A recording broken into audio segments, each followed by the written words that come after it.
the company.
Good afternoon, everyone. I Riya Rathod. And I Krisha Chandra. We are truly delighted to welcome each one of you to the postgraduate session of the 6th Student Research Congress 2025, hosted by SVKM's Dr. Bhanuben Nanavati College of Pharmacy Autonomous in collaboration with the University of Mumbai and supported by our esteemed industry partners ACG Worldwide and SciTech Center. There is a beautiful thought that resonates with the spirit of today. As Albert Einstein once rightly said, the important thing is not to stop questioning. Curiosity has its own reasoning for existing. This perfectly reflects the purpose of our gathering. This session provides a meaningful platform for postgraduate scholars to share their work, engage in scientific dialogue, and contribute to the ever growing landscape of research. Today, we celebrate the hard work, creativity, and determination that fuel the scientific journey of our PG students. The postgraduate category, in particular, stands at the intersections of advanced learning and independent scientific thinking. It is at this stage that students begin shaping their identities as future scientists, academicians, innovators, and industry leaders. Today's presentation reflects months, sometimes years of dedication, refinement, and perseverance.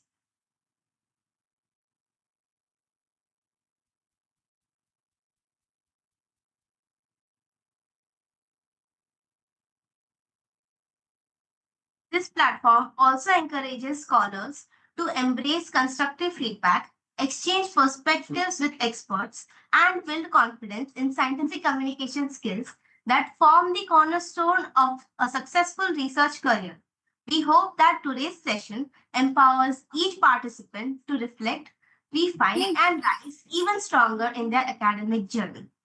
This year's SRC has received an exceptional response with about 120 PG abstract submissions. After a thorough and thoughtful review, the research the research review committee shortlisted the finest entries for today's presentation. The sheer volume and quality submissions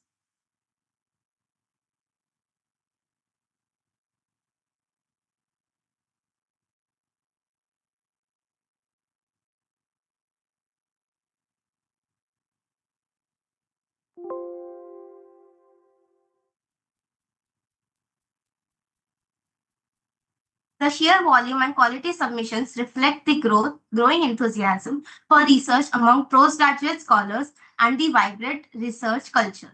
Every submission showcased sincere effort, scientific rigor, and a passion for discovery.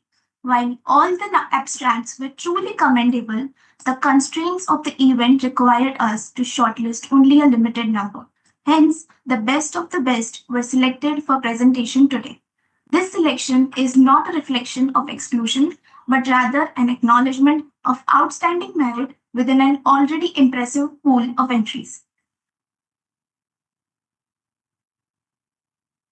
However, it is important to remember that not being shortlisted in no way undermines the value or merit of any research work. The limitation lies in the time available, not in the effort or quality contributed. As Principal Ma'am beautifully expressed, every participant is already a winner because research itself is a journey of learning, improving, and growing.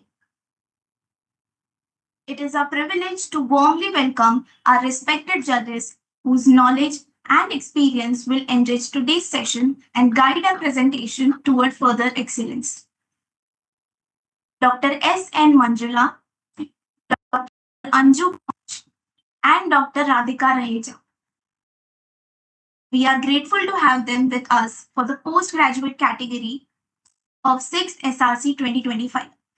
We would now like to introduce them. Dr. S.N. Manjula.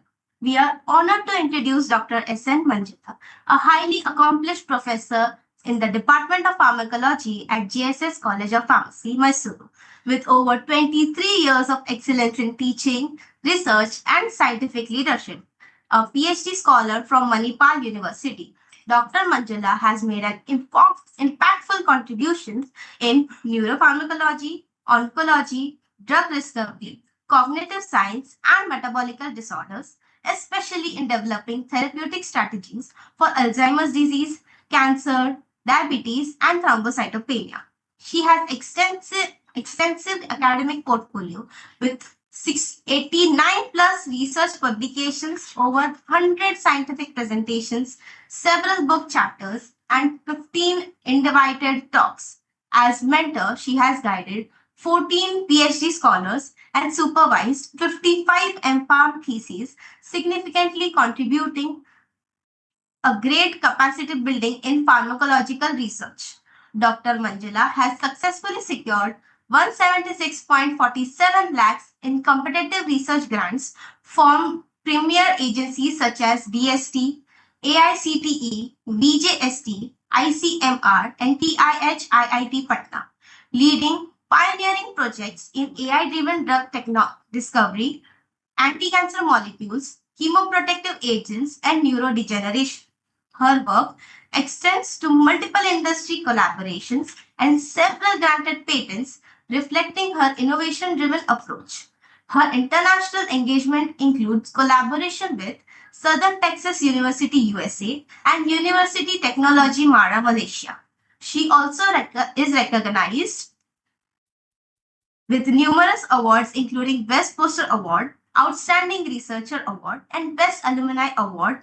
Dr. Manjula is widely respected for her scientific acumen, mentorship, and unwavering dedication to advancing healthcare through innovation research. We are privileged to have her here today. Thank you, ma'am, for joining us today and enriching this event with your esteemed presence.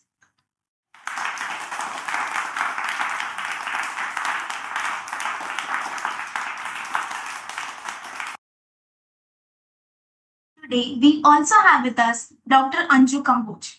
We are delighted to introduce Dr. Anju Kamboj, Professor at Chandigarh College of Pharmacy, Punjab.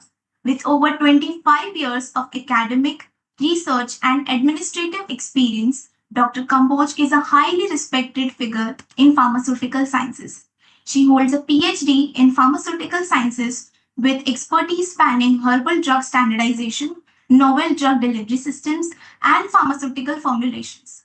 Dr. Kamboj's impactful research is reflected in her strong scientific metrics with nearly 2,000 citations, an H index of 21, and an I-10 index of 31. She has authored more than 95 research publications, contributed 10 book chapters, and written 4 books, establishing herself as a leader in medicinal plant research and innovative dosage forms. She has successfully mentored 11 PhD scholars and more than 25 postgraduate researchers, fostering scientific curiosity and guiding cutting-edge projects. Her achievements include securing an ICMR-funded project worth Rs 23 lakhs and being granted multiple design and utility patents involving drug delivery devices, nanomicelles, and tumor recognition systems. A dedicated academic leader, Dr. Kamboj serves as a life member of professional bodies such as IPGA, ISTE, and SPER. She also contributes as a board of studies member and reviewer for reputed scientific journals. We are honored to have Dr. Anju Kamboj with us today, and we look forward to the valuable insights she brings to this session. Thank you for your gracious presence and for dedicating your time. I just would like to thank specially, and I would call her Anju because we were classmates and we were roommates. So thank you, Anju, for accepting this invitation, and very happy to see you after a long time. Thankful to you and your team for inviting me for over here in this great event. Again, thank you for this. Thank you very much. So we don't meet personally, but we met virtually. I'm very glad that today we met. Thank you. I would also like to introduce Dr. Radhika Rahir. We are pleased to introduce Dr. Radhika Raheja, a highly accomplished academic and researcher with 26 years of experience in the field of pharmaceutical chemistry. Dr. Raheja's expertise lies in isolation of phytoconstituents, synthesis of bioactive small molecules, and the development of analytical methods. She has guided several MPharm scholars, collaborated internationally, and contributed significantly to medicinal chemistry through her research on therapeutic peptides, anti-cancer agents, marine-derived molecules, and phytopharmacology. Her work is widely recognized with publications appearing in reputed high-impact journals such as Frontiers in Pharmacology, Phytomedicine Plus, Polymers, and more. Dr. Raheja has also authored book chapters and has presented her work at numerous national and international conferences and continues to explore emerging domains such as eco-friendly chromatography, natural product-based therapeutics, and nanoparticle biosynthesis. Her scientific contributions have been supported through funded projects amounting to 35 lakhs, further underscoring her research excellence and leadership. Her research impact is evident from her citation record and the continued relevance of her work in drug discovery and phytopharmaceutical sciences. We are honored to have her with us today and look forward to the depth of expertise she brings to the judging panel. Thank you generously dedicating your time and gracing with us with your presence at this event.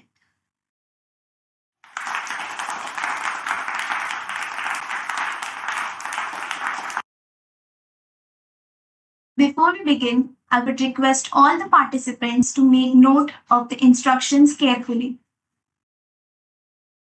The presenters have to rename themselves as per the allotted codes if not done already.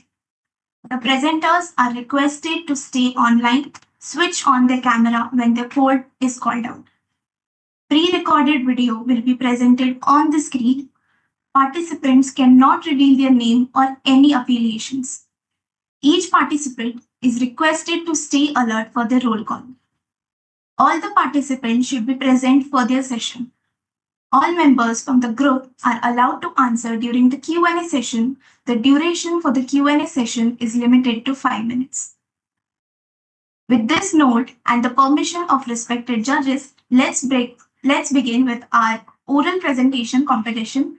As of all, our participants and audience are eagerly waiting to learn about the new, unique, and interesting ideas that will be presented here. Also, I would call upon code number PG15 to switch on their camera. We will be presenting your video now. Scorecard. Also, I kindly request the judges to confirm that they have received their scorecard.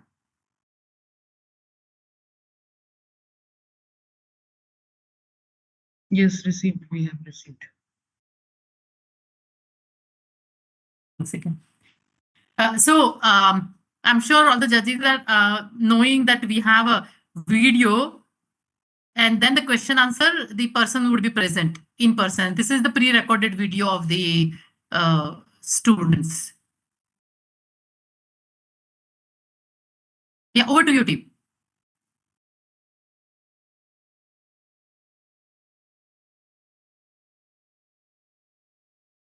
I would now call upon code number PG_15 to switch on your camera. We will now be presenting your video. Everyone, the topic for my presentation is formulation and characterization with itraconazole nanoliquid for deep transdermal delivery under the acceptance code of PG015. Coming to the background, onychomycosis, which is a fungal infection of the nail, affects around 10 to 20% of the total population worldwide. As per the recent literature report, onychomycosis cases due to Aspergillus flavus have been rapidly increasing, and thus it has been our main concern. Here, the drug of choice is itraconazole, which is a broad-spectrum antifungal agent, but the challenges associated with the oral administration is high systemic side effect is observed along with the recurrence rate.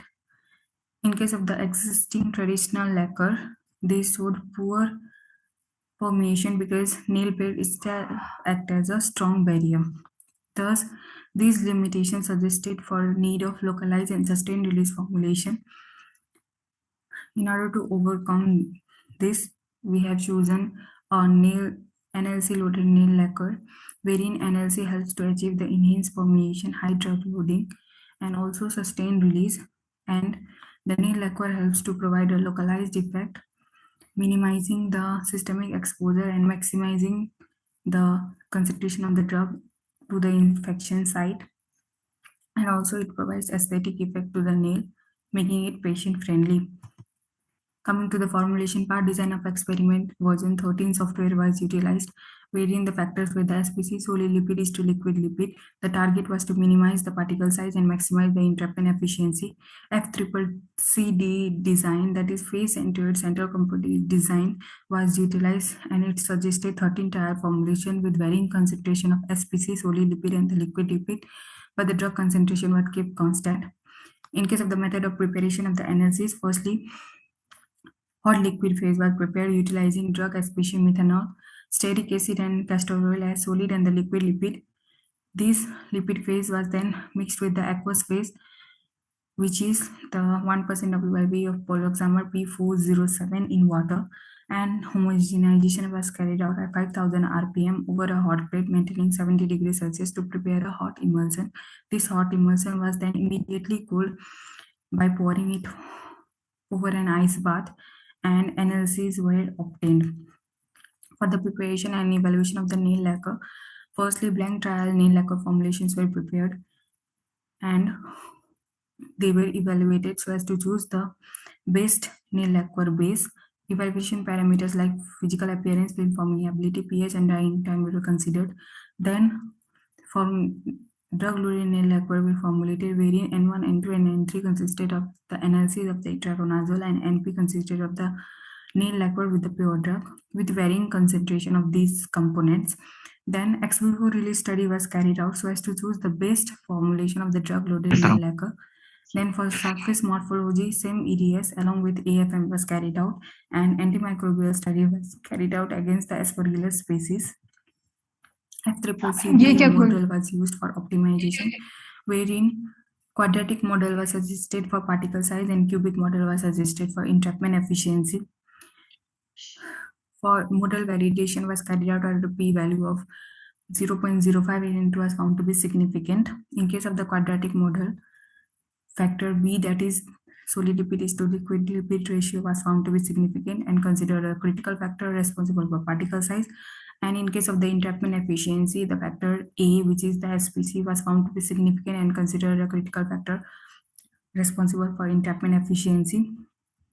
This is the counter plot and the responsible plot for particle size and entrapment efficiency, showing the quadratic and the cubic model. In case of the counter plot for the point prediction for optimized formulation, the desirability was found to be 0.998, and entrapment efficiency and particle size, the percentage bias for both was found to be within 5%. The zeta potential was found to be minus 25.6 MB, indicating good physical stability. The red region indicated the probable zone, indicating high probability of the smaller particle size and high entrapment efficiency. For the evaluation of the nail lacquer, among all the 4 blank nail lacquer formulation, B4 was found to have the least drying time, and the physical appearance, film forming ability, and the pH was found to be optimum. Thus, it was chosen as a nail lacquer base. For choosing the drug-loaded nail lacquer, ex vivo release study was carried out for 4 days. Basically, a goat hoof was utilized, wherein the dorsal surface of the hooves were coated with the nail lacquer and the ventral surface was exposed to the receptor media consisting of the phosphate buffer of pH 5.5. Then the sample was withdrawn, maintaining a certain time interval, and then absorbance was taken.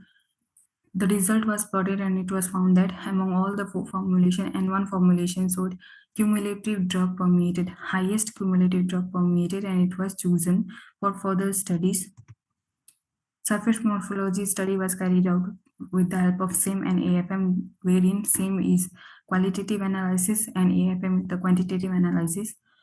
2 samples were taken, that is sample A without nails without lacquer, and sample B after the application of the nano lacquer. As we can clearly see in case of the same image B, the surface was found to be comparatively smooth and porous after the application of the nano lacquer, indicating higher permeation of the drug. Then, in case of the AFM study, RA, RQ, and RZ value were mainly focused. The relatively decrease in RA and RQ value indicated the roughness less after application of the nail lacquer, whereas in case of the RZ, the slight increase was observed, which may be due to deposition of the analysis over the surface of the nail, which the result basically implied that after the application of the nail lacquer, the surface turned out to be comparatively smooth and uniform, indicating enhanced permeation of the drug from the nail plate to the nail bed. Same was also combined with EDS, that is energy dispersive X-ray spectroscopy, which basically helped to determine the elemental composition of nail before and after application of the nail lacquer. The decrease in CNO, the decrease in S and increase in CNO concentration after the application of the nail lacquer indicated compositional shift and successful adherence and surface modification by the lacquer, supporting the penetration. Antimicrobial susceptibility test was carried out against Aspergillus flavus, and among all the three formulations, it was found that the nail lacquer, it showed potent activity against Aspergillus flavus compared to the pure drug itraconazole and also the nail lacquer of the pure drug. As part of the conclusion, overall, the itraconazole loaded nano lacquer offered a promising transfungal delivery strategy.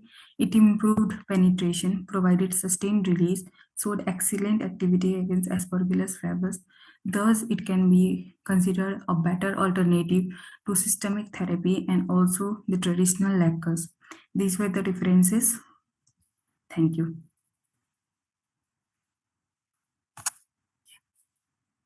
I now invite the judges to ask their questions to the respective presenters.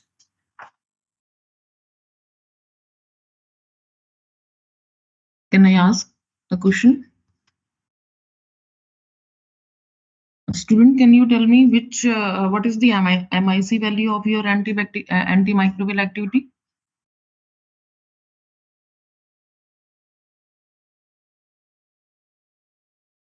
I'm audible?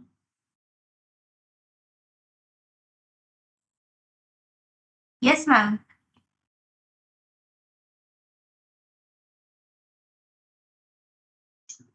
Participant, you are not audible.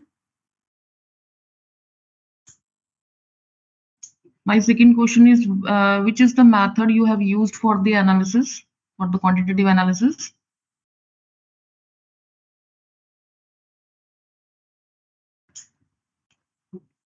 Actually, I cannot hear the answers. Anyone else can hear the answers? No. No, ma'am.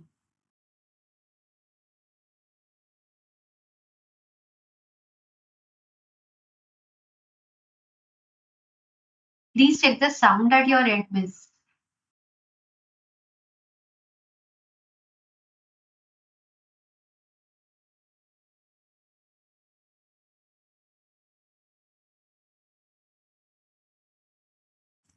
Participant, can you unmute yourself?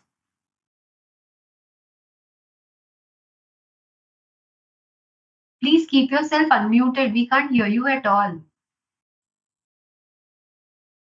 No, can't hear you.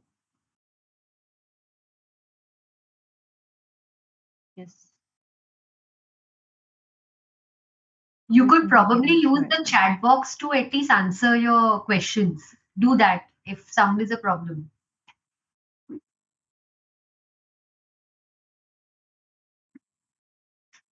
Dr. Anju, you could continue, I think. At least we can see her answers in the chat box. Okay. My first question is, what is the MIC value, MIC 50 value for the antibacterial activity? She's put the answer as 0.5. 0.5. Then what is the method she has used for the analysis, quantitative analysis? Positive control, ma'am. Method means whether she has used UV spectroscopy or HPLC method or any other method. UV spectroscopy. What was your positive control for the antifungal activity?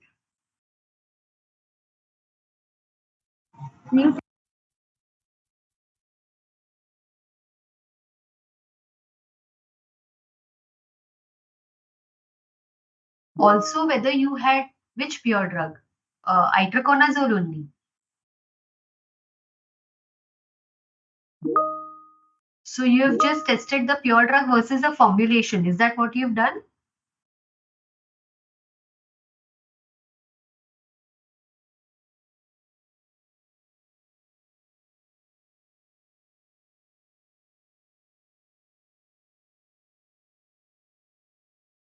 Dr. Manjula? Yes, madam. Yes, madam. Yeah, questions from your end? But the only thing is, what's the novelty of this study? Because similar studies are already being carried out.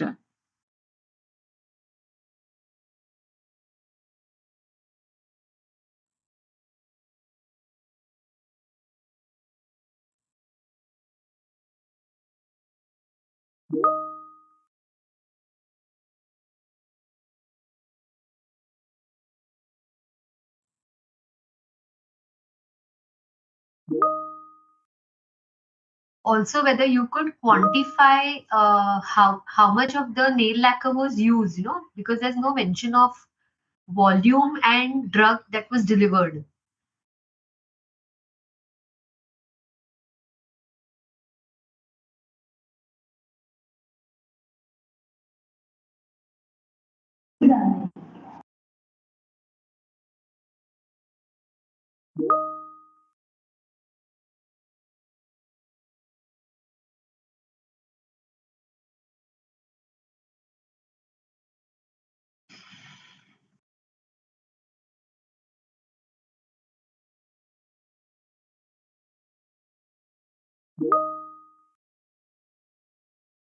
Okay, I think the student has taken a long time.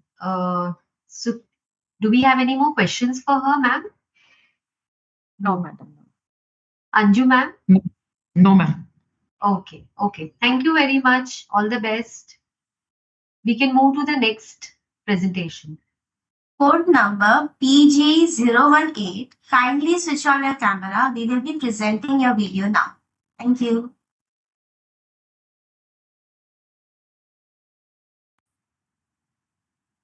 Hello everyone, respected judges, faculty, and my fellow researchers. Today I am going to present my presentation which is on computational design, synthesis, and evaluation for dual inhibition of inflammation and chronic pain for the development of flavin-based analogs. These are the contents of my presentation. Now, inflammation and chronic pain both are the interconnected pathway in which inflammation protects the tissue, but the persistent activation of inflammation contributes to asthma, colitis, arthritis, and depression.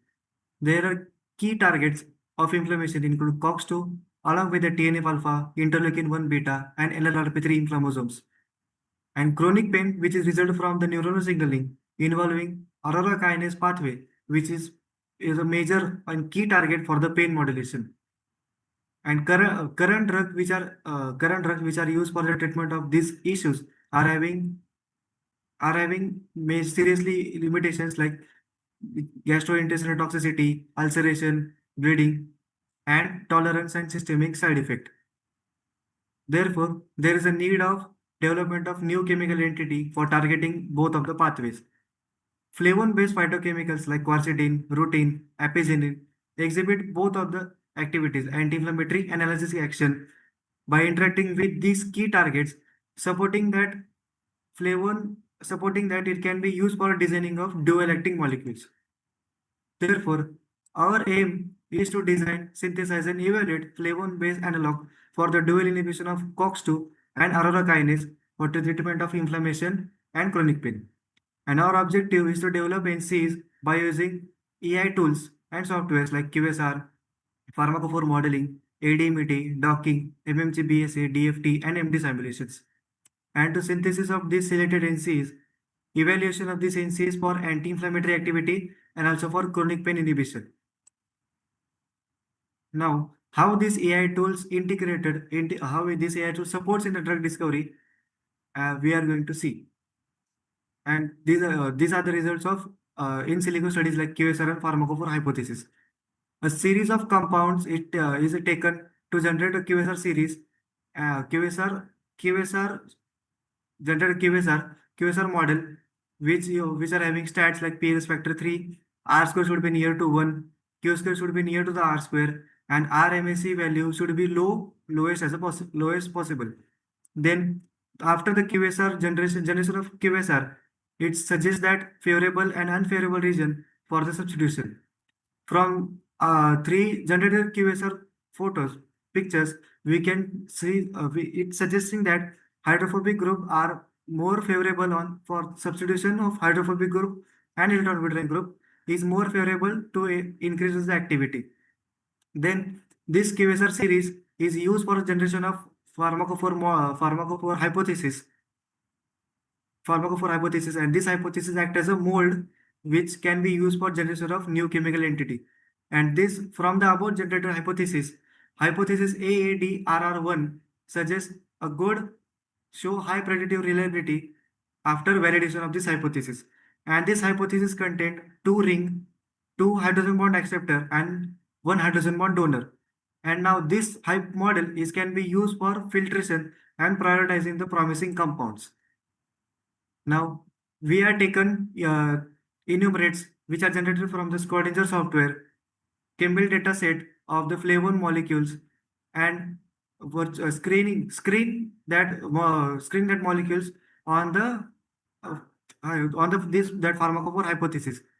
From the virtual screen result, it has shown that this top 8 molecules shows good aligned score and fitness score on that hypothesis. Therefore, these 8 compounds are taken for further evaluations. These 8 compounds are undergo ADMET screening, and these all compounds follow Lipin's rule of 5 criteria and can be having drug-like properties.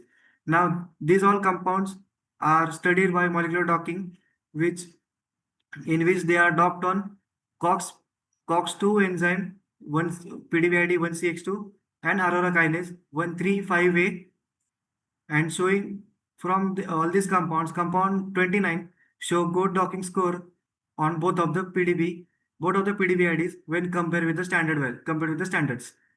Then DFT analysis of these compounds has been considered, and in DFT analysis also compound 29 show low energy gap between the HOMO and LUMO, considering that this compound 29 can be having more reactivity. And in the DFT analysis, compound 7 is eliminated. Now, the empty simulation of these compounds has been done, and from empty simulation also, compound 29 shows stable ligand protein interacting with the key amino acid like tyrosine 385, serine 530, leucine 139, alanine 213, and leucine 263, suggesting that compound 29 will show more favorable binding with both of the proteins.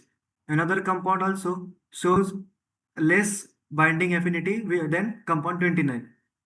And from all of the acid DFT and MMG-BSA, compound 7, compound 80, and compound 21 has been eliminated because they not follow the criteria.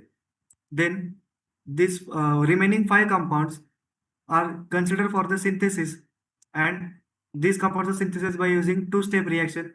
Like first step is a Cleansel-Schmidt condensation reaction to generate chalcone, where substituted acetophenone react with the substituted benzaldehyde at 40 degrees Celsius in the presence of 70% NaOH to give a chalcone derivative. Then this chalcone derivative undergoes cyclization reaction in the presence of 35% hydrogen peroxide, 25% sodium hydroxide, ethanol to create a flavone derivative, which this flavone derivative can be used for the further evaluation. Then these compounds are evaluated for the anti-inflammatory activity, analgesic activity, and ulcerogenic activity. All the synthesized compounds showed significant time-dependent anti-inflammatory activity at 40 mg per kg dose, where compound 29 shows highest inhibition than standard drug celecoxib. Analgesic activity also is a time-dependent and compound-specific activity, where again compound 29 shows highest, strongest effect, exceeding the diclofenac standard drug at 2 hours. Then ulcerogenic study, where celecoxib and compound 29 shows mild gastric lesions. Celecoxib shows more mucosal disruption, and compound 29 shows a milder changes with a better structure, indicating that compound 29 acting as an anti-inflammatory and analgesic, uh, both activities with milder gastrointestinal side effects.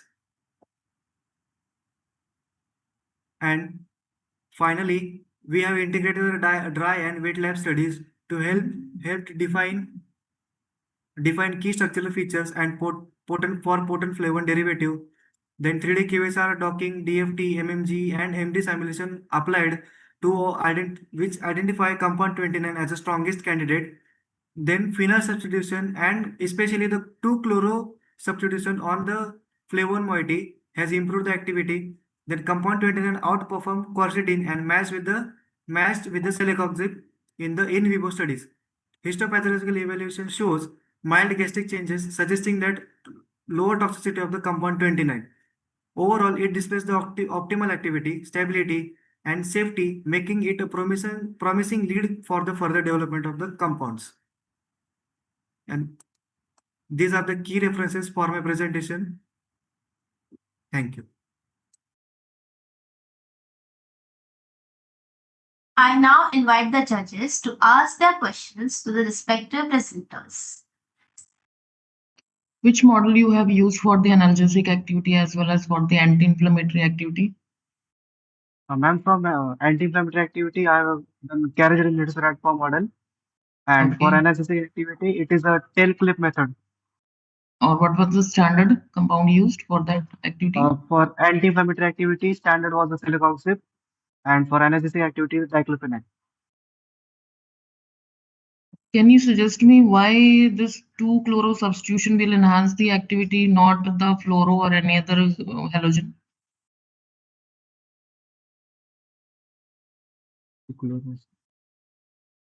Maybe which is due to 2-chloro present at the ortho position of the flavone ring, which can be act as it act as an electron donor group and can induce the electronic effect on the flavone moiety and interacting. It can form halogen bonds with the key amino acids in both of the PDBIDs. Okay.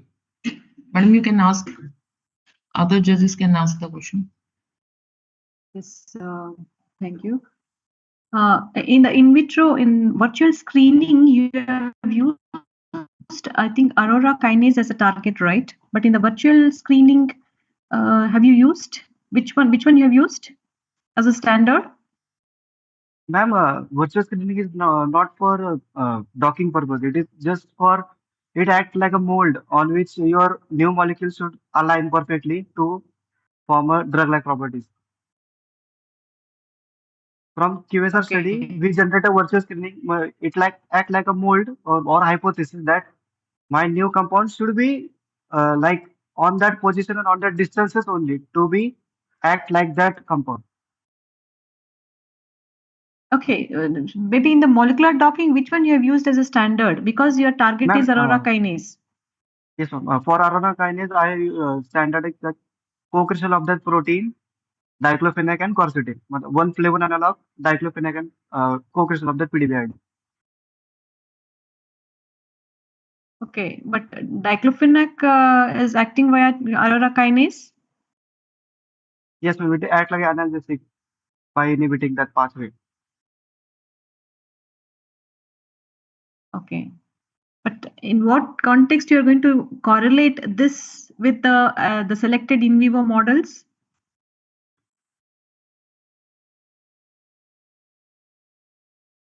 Ma'am, chronic pain, which is chronic pain is due to the chronic pain is induced due to that aurora kinase pathway, and I am monitoring that chronic pain by tail flip method, hence by linking Okay. that both of the activities. Okay.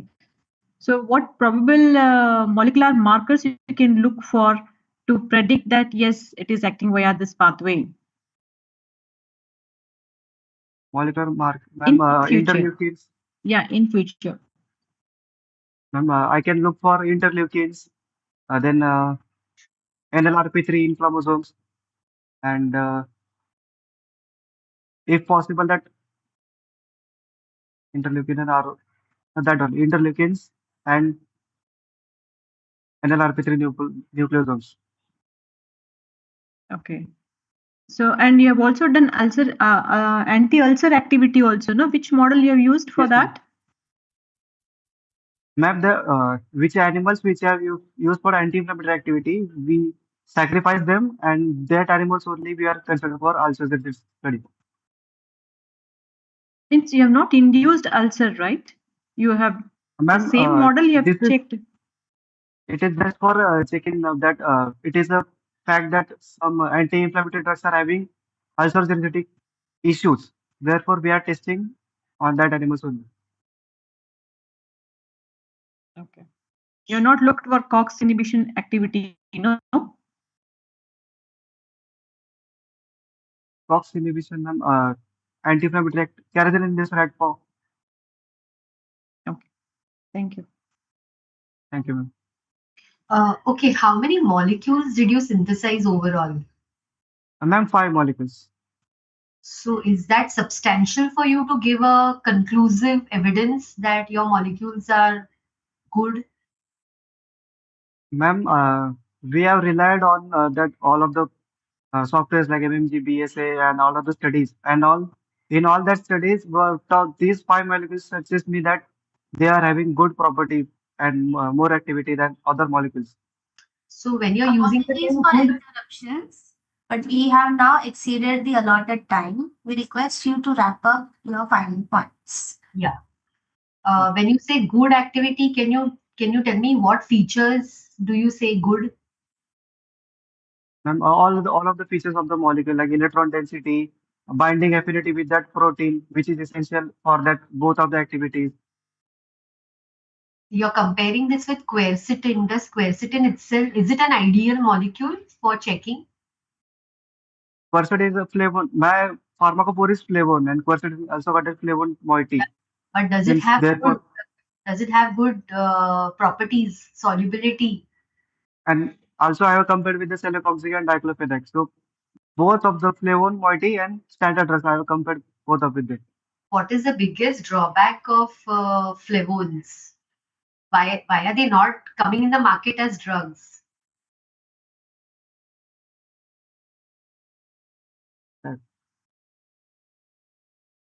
Okay, no problem. Thank you. Okay. Sorry. Yeah. Thank you, ma'am. Yeah, we can proceed to the next poster. Vendi.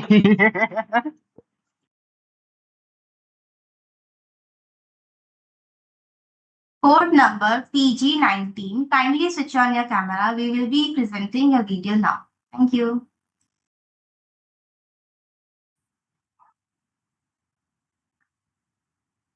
So today I am here to present my topic entitled Unraveling the Molecular Mechanisms of Vitamin D3 Against Breast Cancer in MCF7 Cells via Network Pharmacology and Multi-Omics Analysis. My unique identification code is PG19.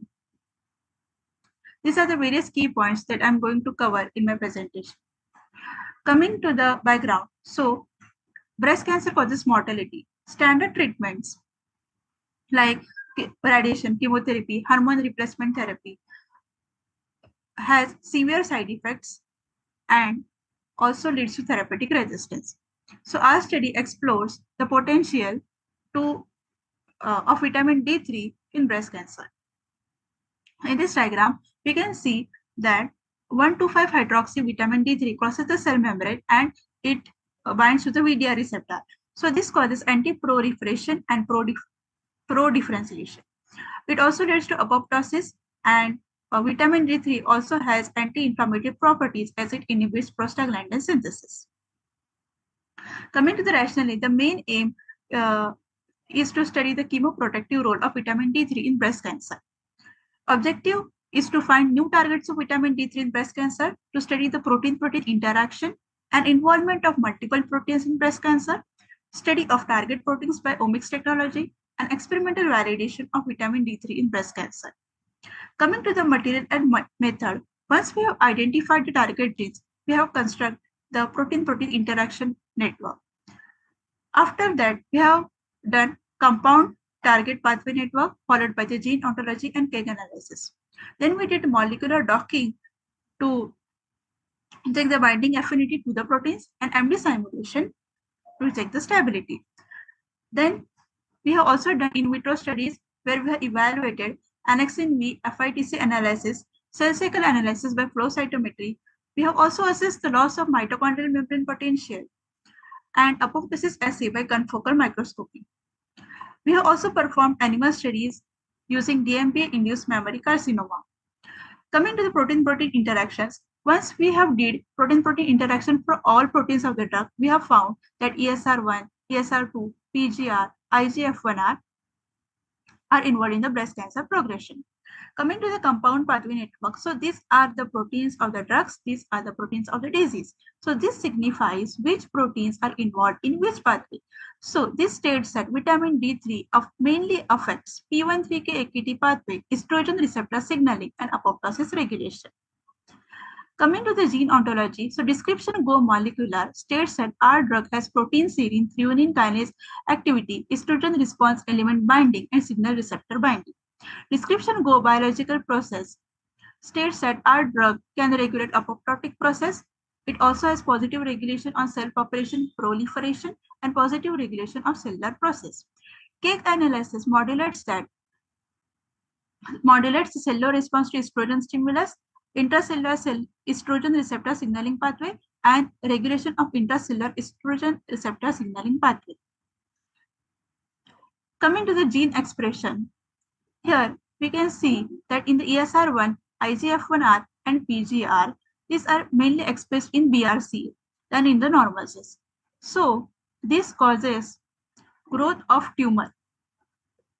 But in ESR2, it is mainly expressed in the normal cells and in BRCA cells. So this indicates that they cause tumor suppression. Coming to the gene correlation analysis, ESR1 and ESR2 show negative correlation. ESR1 IGF-1R shows positive correlation, and ESR1 PGR shows positive correlation. Coming to the molecular docking, we have found the score of -9.5, which is acceptable. Then we did MD simulation, where we have found that our drug is stable at 90 seconds. Coming after doing all the in silico studies, we performed to go with the cell line instead of going to the animal studies to prevent the animal cruelty.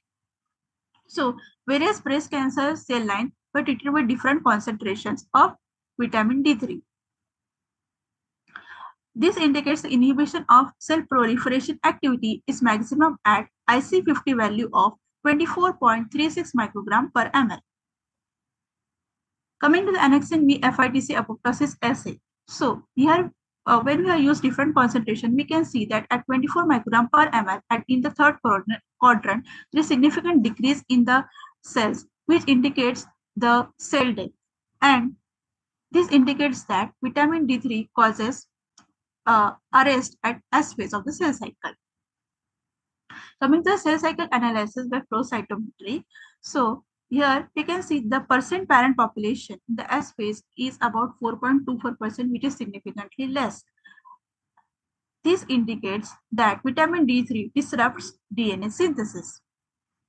Coming to the mitochondrial membrane potential. So here we have stained the cells with dihexyl oxacarbocyanine iodide dye. Here we can see at 24 microgram per ml. In this figure, we can see that there is loss of mitochondrial membrane. For the determination of apoptosis assay, we have used 4,6-diamidino 2-phenyl indole dye. So in the figure 1, which is a control group, we can see that there is no nuclear condensation, but in the figure 2, we can see there is slight increase in nuclear condensation, and at 24 microgram per ml, there is significant increase in nuclear condensation, which marks the early signs of the apoptosis. Coming to the in vivo pharmacological investigation, so here we have did animal studies. We have 2 groups, each group has 6 animals. So when we treated the group 1, that is the control group, with normal saline, we have found that there is no significant decrease in the tumor and the weight.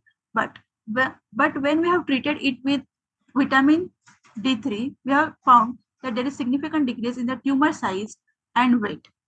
Coming to the histological analysis, so in the group 1, where we are treated with normal saline, the tissue is disorganized, which shows features of the carcinoma. But in the group 2, where we have treated it with vitamin D3, the tissue is organized and the features of the carcinoma are also not present. Coming to the conclusion, the anti-cancer effect observed across in silico, in vitro, and in vivo assays can be linked to several biological pathways. So inhibition of the P13-AKT signaling pathway promotes apoptosis, reduction in the ESR1 activity decrease the cell proliferation, and activation of the intrinsic pathway via mitochondrial dysfunction causes programmed cell death. Also, the arrest of the cell cycle at the S phase causes disruption in the DNA synthesis and thus leads to the death of the cancerous cell. Thank you.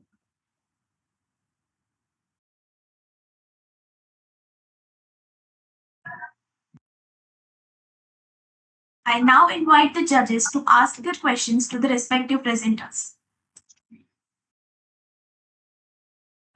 Madam, in fact, I couldn't see the slides after her network pharmacology slide. I don't know how it was.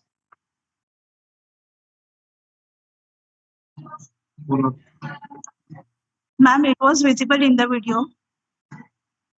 Okay. Okay. Okay, you mentioned that your aim is a chemopreventive activity, right? Chemopreventive effect of vitamin D3. Yes. Yes. So how was your in vivo treatment done?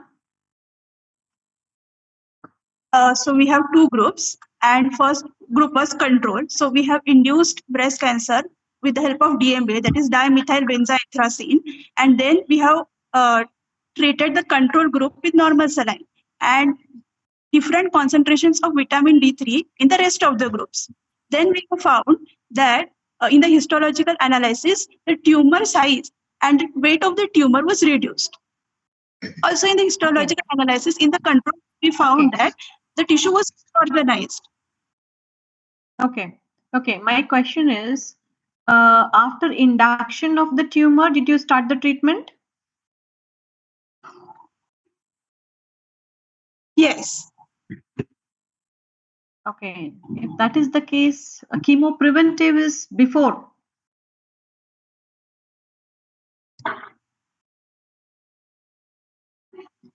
Chemopreventive and curative aspect. Okay. Yes. Yes. So again, there are many studies on vitamin D3 for its mechanistic studies, right? Yes. Yes. Yes. What is the novelty of the study? This is a cost-effective, and standard treatments often have adverse effects, various like radiation, radiation and chemotherapy have various adverse effects, also therapy resistance. So this drug is do not have any side effects, and it is natural compound. Go to the other judges, please.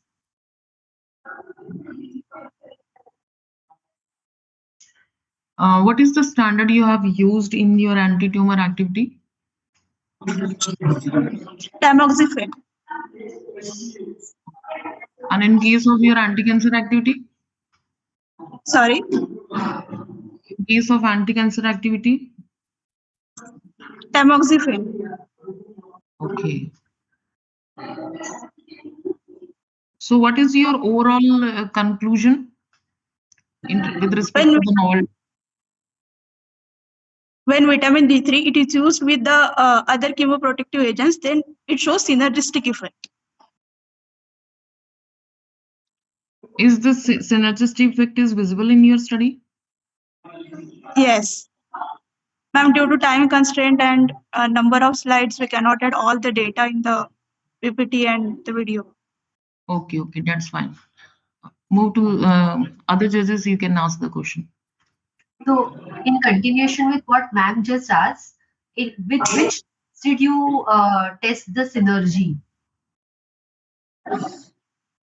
So we have made different control groups. So individually also we have checked for the vitamin D3 also in combination with the other drugs. So can you name some? Sorry. Can you name? Mainly we have done it with tamoxifen because it is widely used in the breast cancer. Again, extension to what the other judges have been asking you. If you have shown that vitamin D3 is causing apoptosis, okay, do you recommend it as a natural protective agent? Because we normally take it on a weekly basis, isn't it? So how does your dose differ from the dose for which traditionally vitamin D3 is taken? Vitamin D3 is widely used for the bone health. Right. It is not used in cancer treatment. So we have studied the effect of vitamin D3 in cancerous cells. Understood. But then otherwise, a normal person also keeps taking vitamin D3, no? So if it is causing apoptosis, is it selectively causing apoptosis of the cancerous mass and not of the healthy tissue? Yes, ma'am. It is selectively causing apoptosis. So also we have done annexin VSA to differentiate between the apoptosis and the necrosis. How did you tackle the solubility of this vitamin while doing your studies? Sorry? How did you tackle the solubility of vitamin D3 while doing your studies? We have to make formulation for that. We have to do the human studies and also further studies we have planned. We have induced in the with the help of olive oil and in the 1:1 ratio orally. Apologies for interruption, but we now have exceeded the allotted time. We request you to wrap up your findings. Yeah, we can go to the next person. Thank you, ma'am. Thank you.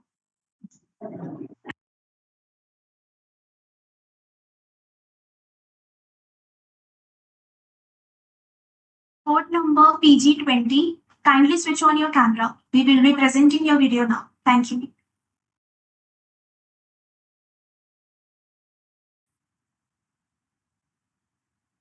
Good day to the jury and fellow researchers. My presentation code is PG020. Today, I will be presenting our research titled Dual Acting Cisplatin Chlorambucil Product Loaded Conducting Sulfate Conjugated pH-sensitive liposome for improving cisplatin efficacy in cancer therapy. This work addresses the clinical need of advanced drug delivery system that can maximize the chemotherapeutic efficacy and minimize the systemic toxicity. Cancer remains devastating global burden. According to IARC 2022 report, nearly 20 million new cases and 10 million deaths were diagnosed globally, with projection exceeding 35 million cases by 2050. Our specific focus is triple negative breast cancer. As shown in the slide, this aggressive subtype lacks estrogen, progesterone, and HER2 receptor that make it very difficult to target, while the cisplatin is a potent, broad-spectrum agent that disrupts the cell cycle via DNA cross-linking. Its clinical utility in TNBC is severely limited by non-specific toxicity such as nephrotoxicity, rapid drug resistance, and poor pharmacokinetic. To overcome this, we need a strategy that protects the drug in systemic circulation and deliver it exclusively to the tumor. To solve this, we develop a dual hypothesis combining a prodrug strategy with a nanocarrier strategy. Prodrug rationale, we synthesize cisplatin prodrug conjugated with chlorambucil that serve the three purpose. It increases the hydrophobicity for better drug loading, and it modulates the cellular GSH level to overcome the resistance and provide the synergistic DNA damage. Carrier-based rationale, we encapsulate this prodrug into chondroitin sulfate-anchored pH-sensitive liposome. This creates a multifunctional platform. such as active targeting, the surface link CS target CD44 receptor that is overexpressed on TNDC cell. Passive targeting, the nano size enables the EPR effect. Stimuli responsive release, the liposome is engineered to destabilize and release its payload only in acidic tumor microenvironment. Moving to the methodology, we successfully synthesized two key components, cisplatin chlorambucil product. Synthesis involved the oxidative addition of hydrogen peroxide to the cisplatin, followed by conjugation with chlorambucil. Successful synthesis was confirmed via FTIR, showing the ester bond formation, and 1-HNMR, which confirmed the absence of acidic hydroxylic group of chlorambucil, indicates the successful conjugation.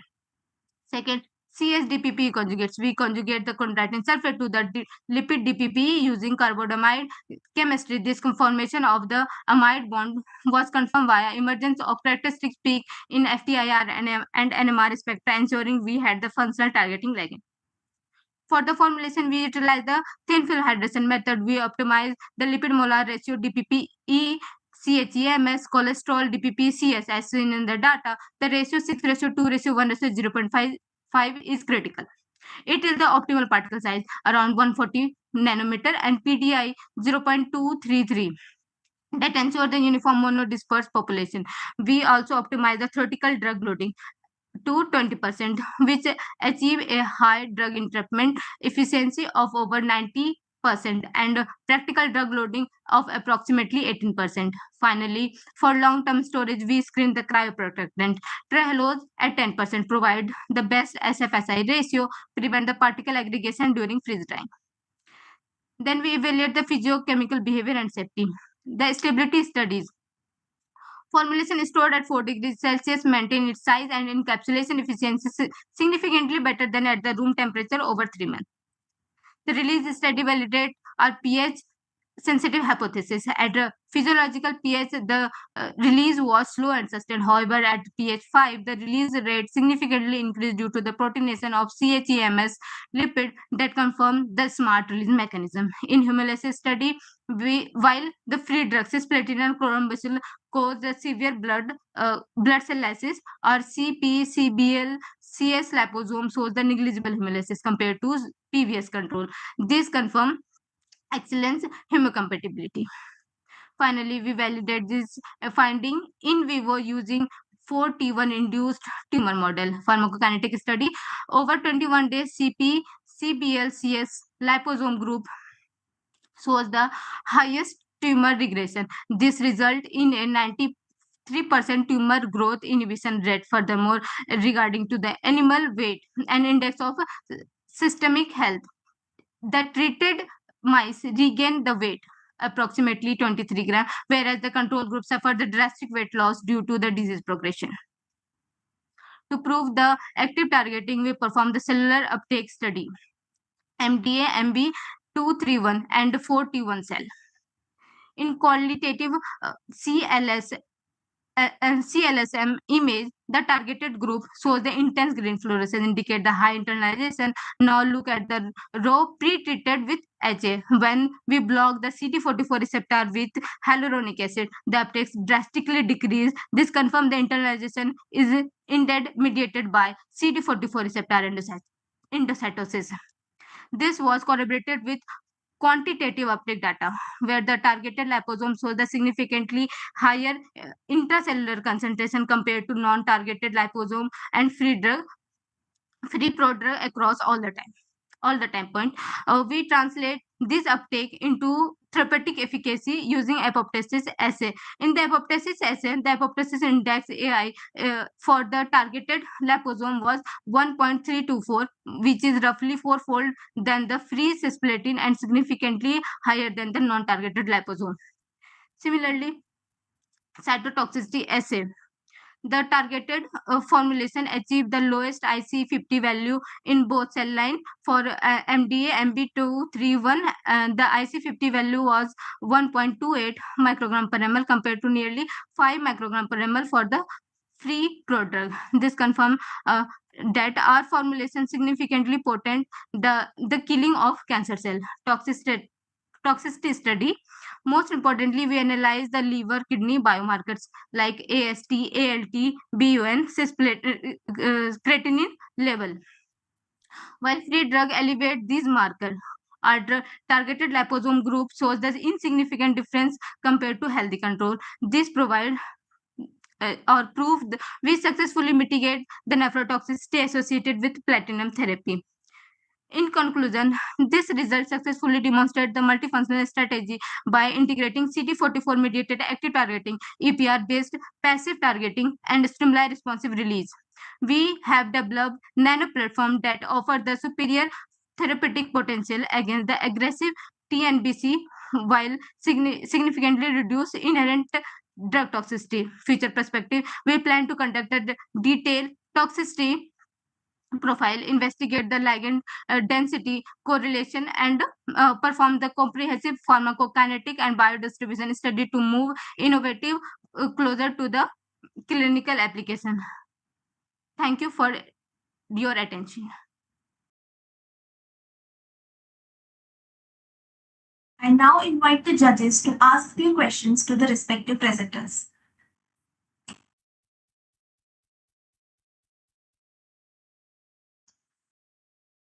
Can I start? Yeah. Okay.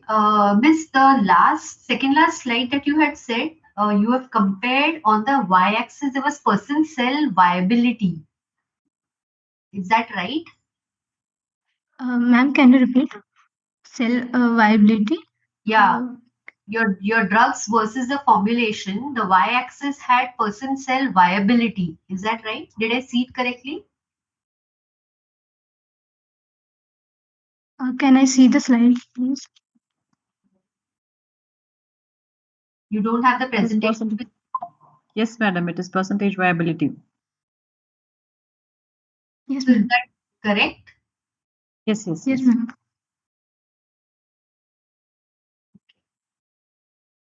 So what would be your conclusion? How did you use your formulation, or how did you present the formulation in the cell culture? Actually, ma'am, here we compared the 4 group. We compare the broader group, liposome, and targeted liposome, and we secondly compare with HA. HA is a blocking CD44 receptor that shows that how my liposome is targeting. No, Miss, my question Here, is, how did you dissolve, in what did you dissolve your formulation for the cell culture work? sorry, ma'am, how did you? How did you dissolve your formulation for the cell culture work? Actually, it's a liposome. We can dissolve in like we can dissolve in also PVS or the water. In water. In water, did you say? In the aqueous media? Yes, ma'am. Okay. Over to the other judges. Okay.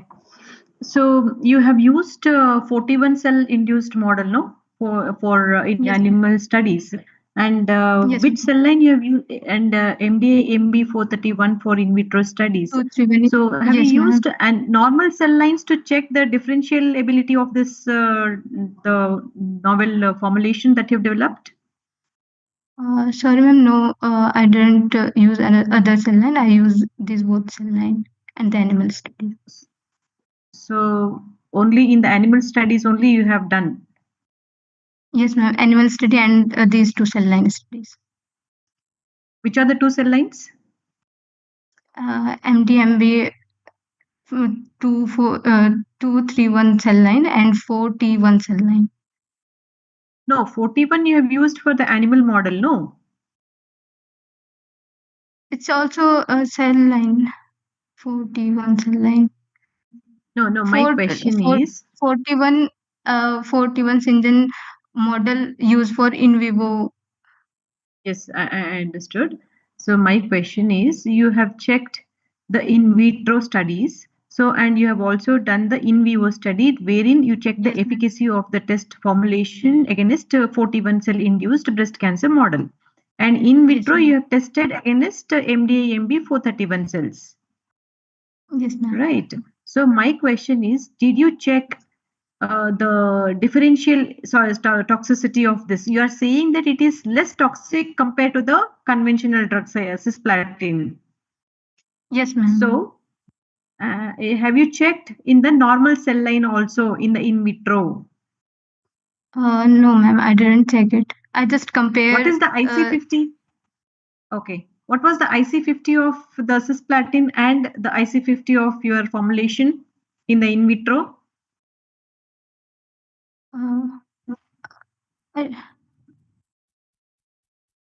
Actually, I didn't remember that right now, ma'am. Sorry. Okay. What's the number of cells that you used to induce breast cancer model in the animals? Around 41 6 cell lakh. number that you used. 6 lakh. The number 6 lakhs. Yes. And after how many days did you observe the development of the tumor? We checked the tumor up to 21 day and check the No, size after how many days of every second. No, my question is, after how many days of this tumor inoculation, cell line inoculation, did you observe the tumor in the animals? 6 lakhs you inoculated. After 6 lakhs cells injection into the animals, after how many days did you observe the tumor? 7 days. Within 7 days. Apologies for interruptions. May I request you to conclude, please? Thank you.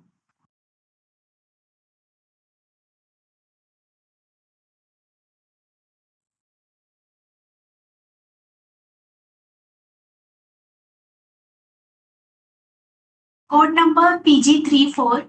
Kindly switch on your camera. We will be presenting your video now. Thank you.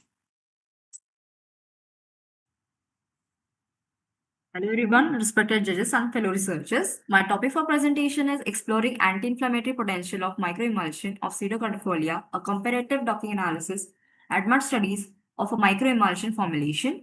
So here are the content to be described further. So starting with the basics, we are going to deal with the introduction part. So inflammation is a natural defense response triggered by injury or infection. Chronic inflammation contributes to neurological diseases, diabetes, obesity, serious diseases, cancer, arthritis, GTI diseases. So ethnopharmacology identifies the bioactive molecules from traditional medicinal plants. Many modern anti-inflammatory drugs originate from ethnobotanical knowledge. Now, dealing with the pathophysiology of inflammation and the various targets. So when the body gets injured, it releases the phospholipase, that is A2. It affects the phospholipid membrane where it releases the arachidonic acid. Further, release of prostaglandin, that is different prostaglandin get releases, that is PGI2, PGE2, PGD2 and PGF2.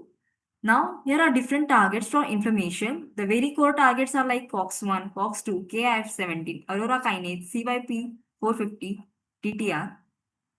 Here is PPAR, HIS, lactoferrin, PTGR, PLA2. Now, what are the problems with the current therapy? Why are we moving towards the ethnopharmacology? Here is the answer of this. So, NSAIDs provides a symptomatic relief but can cause irritation, ulceration, renal strain, and serious risk. Long-term therapy may be poorly tolerated. This highlights the need for the safer plant derivative alternatives supported by computational and biological evidence. So here are some synthetic drugs which are used for a standard in anti-inflammatory, that is celecoxib and diclofenac. So here are basic classification of synthetic as well as natural drugs, that is celecoxib, rofecoxib, indomethacin, diclofenac, phenylbutazone. Whereas in natural drugs, turmeric, ginger, cinnamon, pseudocardifolia, and rosemary, and many more are taken in natural drugs. So, based on ethnopharmacology, we are mainly focusing on the plant that is pseudocardifolia. Pseudocardifolia is an Ayurvedic herb traditionally used for the pain, neurodegenerative disorder, and inflammation. Mainly in pseudocardifolia, different 4 phytochemicals are essential for neurodegenerative disorder, which helps to treat that. So the vesine, camphorol, beet, and nonic acid are present in that. These compounds have been associated with anti-inflammatory and analgesic benefits. So the aim and objective of my project is to investigate the anti-inflammatory potential of Pseudocardifolia and identify the active phytoconstituent for the further development. Now, AI helps for screening of various multiple natural products. Now, based on different tools, that is in silico studies, that is ADME studies, molecular docking studies, help us to screen out the main phytoconstituent from the natural plants. So further we have taken the extraction of our Pseudocardifolia. Further, we have deal with the pH meter. We have take analysis of particle size analysis, accelerated stability of particular extractions, spreadability, zeta potential, and to evaluate the biological activity, we have studied in vitro as well as in vivo assay. So our objective was that ADMT screening was done of 4 phytoconstituent. Then that 4 phytoconstituent was used for molecular docking against a novel different 11 PDBs with different targets like COX-1, COX-2, PPAR, Aurora kinase, and many more. Now to evaluate it, we have performed biological activity by using different assays like in vitro and in vivo assay. Now coming towards the in silico studies results. Now, first of all, we have studied First of all, we have done ADMAS studies, taking the 4 phytochemicals of Pseudocardifolia, that is vesicine, nonic acid, camphorol, betaine. Basically, we have used the software that is Schrodinger Maestro 13.4, where the quick probe is a tool used for ADMAS study. So basically, dealing with the rule of 5, we have just checked out whether the phytochemicals are passing the rule of 5 or not with H-bar donors, acceptors, log P, molecular formula, molecular weight, so log P, J absorption. Based on the ADMAS study, we have screened that vesicine and camphorol shows the best ADMT studies and pass a rule of 5. So further, we have taken vesicine and camphorol for docking purpose. Now, docking of vesicine was done on different 11 PDBs. From that, we have found out that 3KK6 shows the most relevant docking with a dock score that is minus 8.91 kilocalorie mole, which is most potent, which shows the most potent binding affinity towards its receptor. So this was our docking result. So after molecular docking, here is time to evaluate the biological activity. So here we have performed 2 different activities, one for in vitro and one for in vivo. So in vitro analysis, we have performed the egg albumin assay, which helps for the denaturation of protein. So denaturation protein is directly proportional to % inhibition of inflammation. As the concentration of our extraction goes on increases, that is 50 microgram per liter, 62, 75, 100, 200, 300, 400, 500. As the concentration goes on increasing, the denaturation of protein get reduced, due to which anti-inflammatory effect was studied, or we can conclude that as the denaturation of protein get reduces, the anti-inflammatory activity got enhances. It is inversely proportional actual relationship. So we have taken the standard as a diclofenac and extract was taken an emulsion. So this is a comparative study between our protein denaturation method between our standard and Pseudocardifolia, with increase in the concentration, increasing in anti-inflammatory activity due to the decrease in the denaturation of protein. This is the overall result of our egg albumin assay.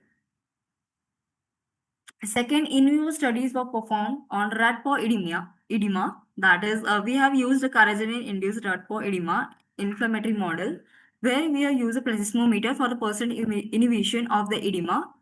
So here 2 groups are taken, that is formulation of microemulsion of based on dose, that is 50 mg per kg dose, and standard drug was taken diclofenac. Across the 2 groups, we have set up a timeline that is 30 minutes, 1 hour, 2 hours, 3 hours, and 4 hours.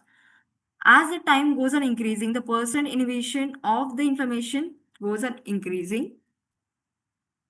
So this is a basic comparative study between the formulation, that is a formulation or extract of our Pseudocardifolia, and the standard as a diclofenac. So this is the overall result discussion part. First of all, we are dealing with ADMAT. So in ADMAT, we have found that Vaseline and camphorol shows the favorable ADMAT properties of pseudocordifolia, which passes the rule of 5. Second one, docking. Docking results show the strong anti-inflammatory potential of pseudocordifolia. Vaseline exhibits the highest affinity towards the COX-1, that is 3K-K6, and formulation, that is agglutinin AC, was performed. This is against the standard, that is diclofenac. Overall conclusion part is docking study was performed upon the PDB, that is 3K-K6, and these are the targets. Vaseline targets like COX-1. ADMAT profiling was done. Next one is in vitro and in vivo assays were done to validate the biological activity. The overall finding indicates that SC possesses significant anti-inflammatory efficacy, and its phytoconstituent, especially Vaseline, hold the potential for developing a novel natural therapeutics, including application in neuropathic pain. So this was our aim, to bridging the AI with the pharmacological to reduce the side effects or overcomes of synthetic drugs. These are the references. Thank you. I now invite the judges to ask their questions to the respective presenters, and also note that this is code number PG034. Thank you.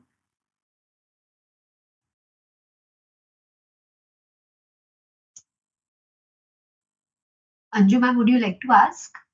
Yes, ma'am.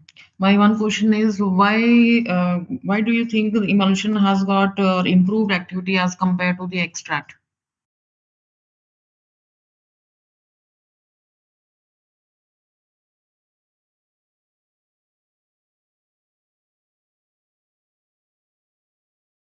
Miss, you're muted, looks like.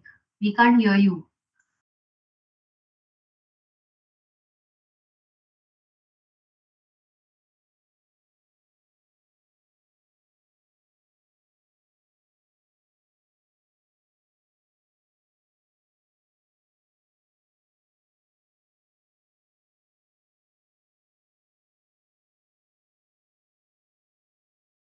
Better you're not audible. Participant, you might be on mute.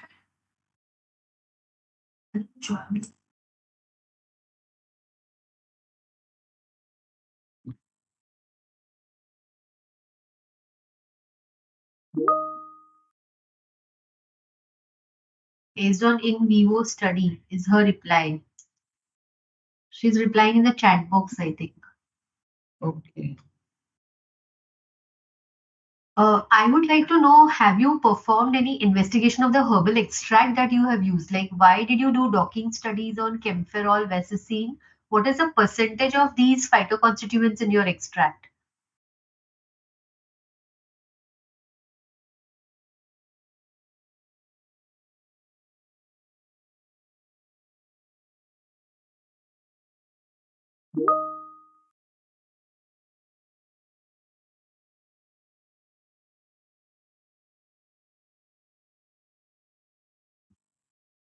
Point 0.5% of which compound? Camphorol, Vaseline, which compound?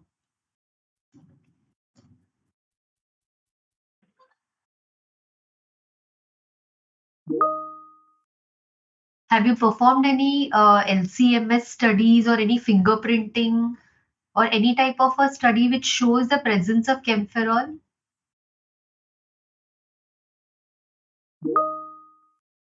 Then how are you sure that it is present?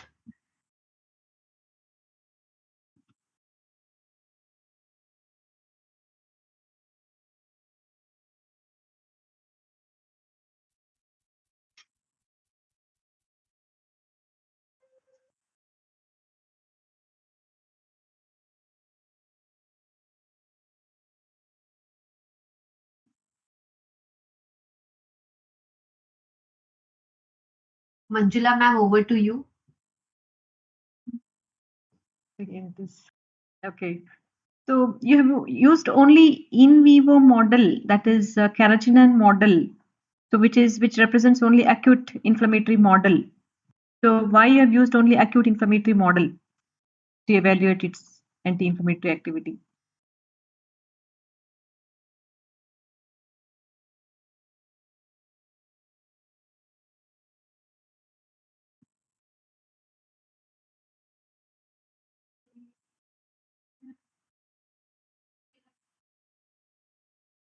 I think no response from her, madam. She's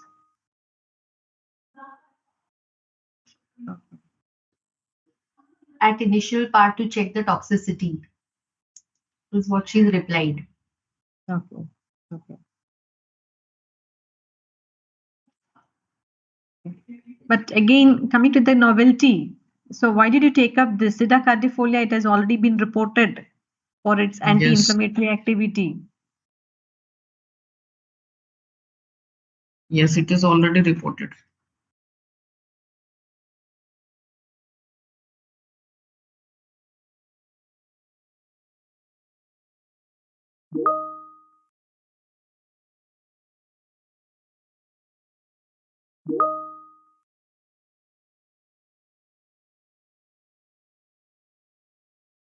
Okay.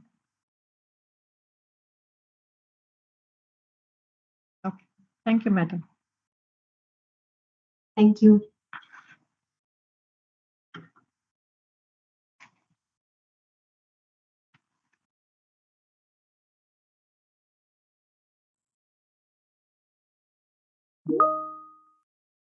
Thank you, ma'am, for your valuable insights. With due respect, may I request to proceed to the next presentation to stay on schedule? Yes. Yes, we can proceed. Code number PG041. Kindly switch on your camera. We will be presenting your video now. Thank you.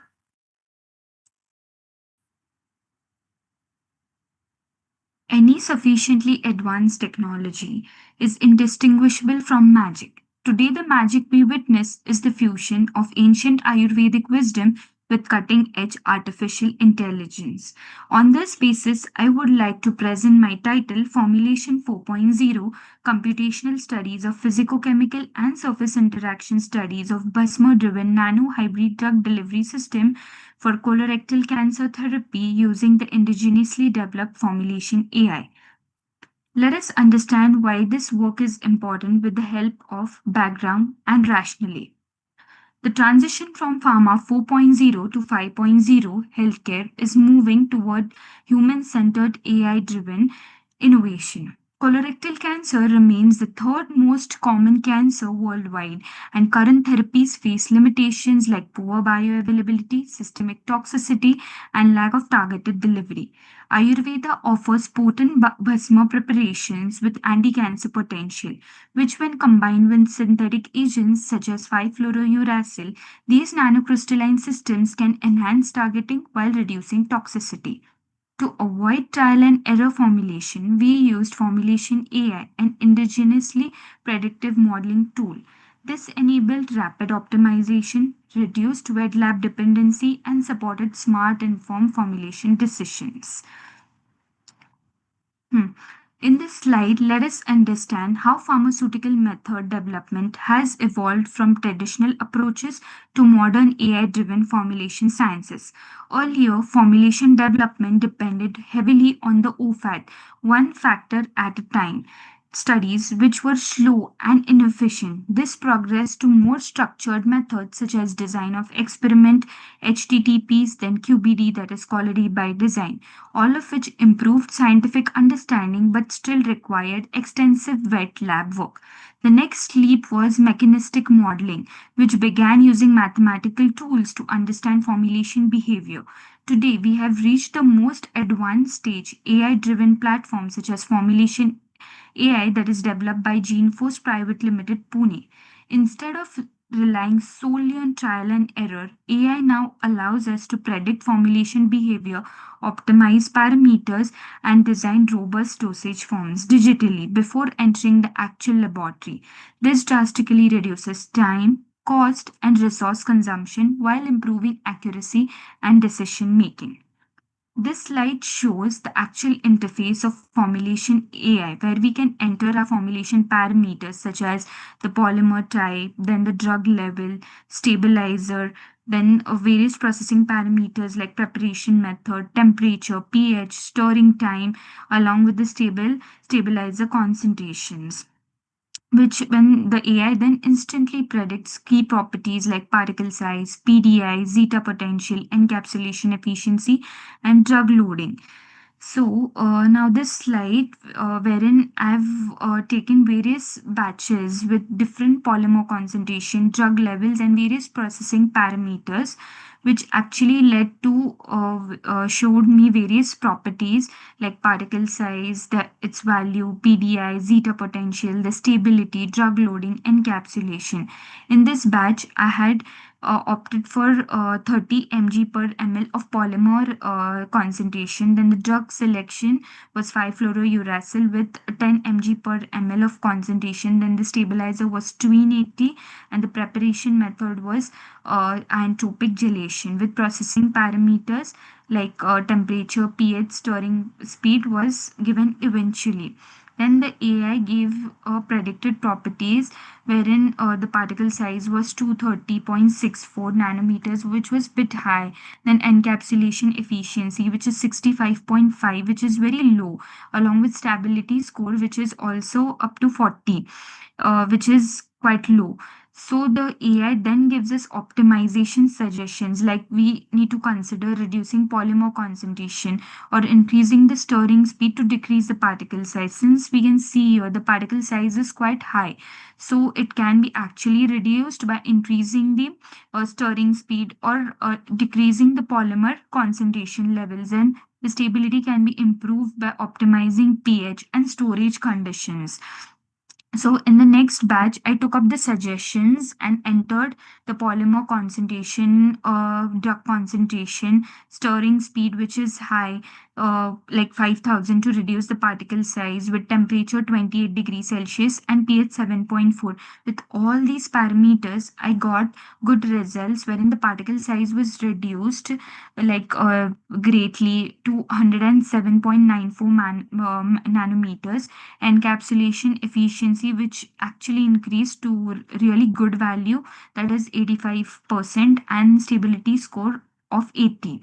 So these all parameters actually show good results. Still, it will give us suggestions like what we should do to improve our formulation efficiency, wherein it is again suggesting like for low encapsulation efficiency we should consider adjusting the drug polymer ratio, or even it suggests like change of preparation method. It has different methods like precipitation method, and more of which we could opt. Then the stability can be improved by again optimizing the process parameters like pH and storage conditions. Now for this batch actually got good results, so I decided to take up into the actual wet lab laboratory for trial and error to see whether it is being closely related to this AI software with my results which I am getting from the wet lab. So this is the basic methodology which I have followed, wherein all the parameters that have been optimized with the help of formulation AI, which we got previously. Then I considered those concentrations for sodium alginate, the drug that is 5-fluorouracil, SB, which is Swarnabhasma, which acts as a drug carrier. So the 5-fluorouracil and Swarnabhasma was dispersed in a phosphate buffer solution of pH 7.4. Along with it, sodium alginate was dispersed in 100 ml distilled water, and on stirring for 500 rpm and 60 minutes, a good drug carrier plus polymer blend solution was given, wherein the method which I chose, as I previously told, is ionotropic gelation, wherein in this method the negatively charged ions of the polymer, that is sodium alginate, cross-links with the positively charged multivalent or divalent cations like that of calcium ions. When it cross-links with it, a tight egg box structure kind of thing is formed, wherein the drug can actually be loaded in greater amounts. So in this method, same. Then I took the alginate solution into a syringe of gauge 22, and it was this solution was poured dropwise into the calcium chloride solution. Then the cross linkage took place, and after 10 minutes, beads were formed which were quite spherical with good structural integrity. These beads were then filtered and then kept in the hot air oven at 40 degrees Celsius to obtain dry beads. It took up to 2 days since the temperature was quite less, as 5-fluorouracil easily degrades at high heat. Then these dried beads were filled into the capsules, and these capsules were dipped in the solution of Eudragit S100. So why Eudragit S100? Since we need to target the colon, and this polymer is releases the drug at a specific pH, like it works at a pH of 6.8 to 7.4, which is the colon pH. Then we have to dip these capsules into this Eudragit S solution, and it can be given for the targeted delivery of colorectal cancer. So then I took up all these parameters or the concentrations which are given in this batch. I decided to take up into the wet lab to formulate these sodium alginate beads, wherein the materials are given along with the quantity. Basically, the composition of batch is given here, which led to the formation of very good beads, which can be seen in figure 4. Which is before drying, and figure 5, these are the beads after drying, which were very fluey with good structural integrity and spherical in nature, which closely resembled to the optimal results which had shown us through the AI. These are the results, wherein the SEM analysis, as we can see in the figure 6, the SEM image shows well-performed spherical microspheres with rough surface and crystalline protrusions, which indicates that the 5-fluorouracil has been successfully embedded into the Basma-based carrier. And in figure 7, we can see the zeta potential, wherein it is minus 23.03 microvolts, indicated moderate colloidal stability.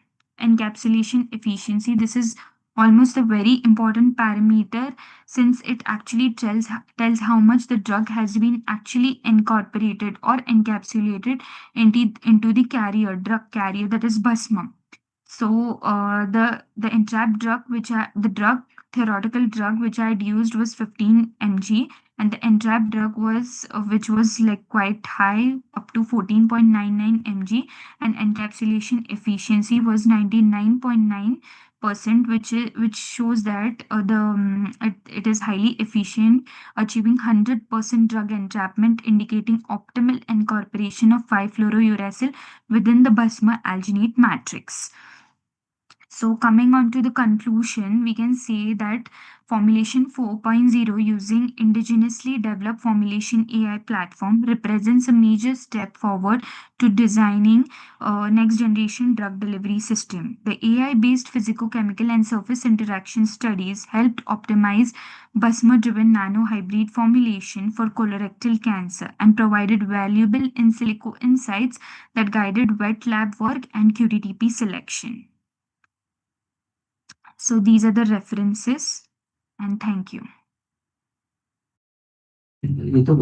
I now invite the judges to ask their questions to the respective presenters.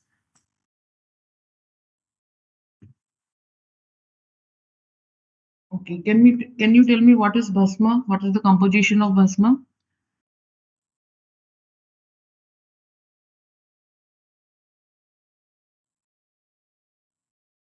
Ma'am, Basma, it is, am I audible? Yes. Ma'am, Basma, basically it is a kind of it is closely resembled to gold nanoparticles. Basically, it majorly contains AU, that is the gold, and various other metallic components in very minute concentration, like copper, iron, then zinc, which are in very minute concentrations, and it can be analyzed using ICP-MS. Like I have given the samples, but the results weren't come yet, so I haven't presented in this poster. Okay, how many formulation did you have prepared?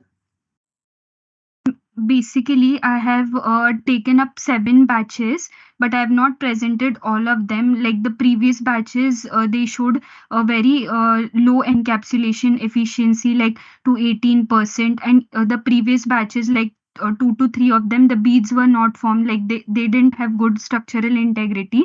But the almost like the fifth, sixth, seventh batch which I had performed had very good encapsulation efficiency, as well as the SEM results were also very good. Apologies for Okay, which method interruption. you have used? Apologies for interruption. Participant, can you please switch on your camera?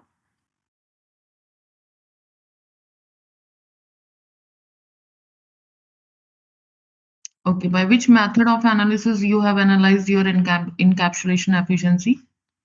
Encapsulation efficiency basically by UV analysis. Like first the beads which were formed like after drying, I had stirred it for around 6 to 7 hours on the magnetic stirrer, and then after that it was centrifuged for around 1 to 2 hours, and the supernatant which was there, it was then collected and filtered, and the UV analysis was done, and then the encapsulation efficiency was calculated. What was the lambda max on which we have operated the quantitative analysis? Lambda max was 234. Like each of the batches had slight of variations, but 234 lambda max, then 390 was there in nanometers. Over to other judges, please.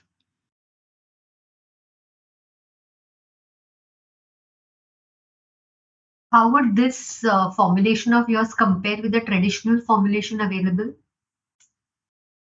Traditional formulation, like basically 5-fluorouracil has no like there are no marketed products for oral formulations. There are only IV present, and this formulation wherein the microbeads are there, they show targeted delivery, like, and there are the ionotropic gelation, the method which is used, it there is no use of toxic chemicals. Like the method is quite user friendly or eco friendly, we can say. So and even the scale up is more like nanoparticles. The quantity which is obtained at the end is very less, but in this microbeads can be scaled up. No oral toxicity associated with 5-fluorouracil? Ma'am, there is oral toxicity.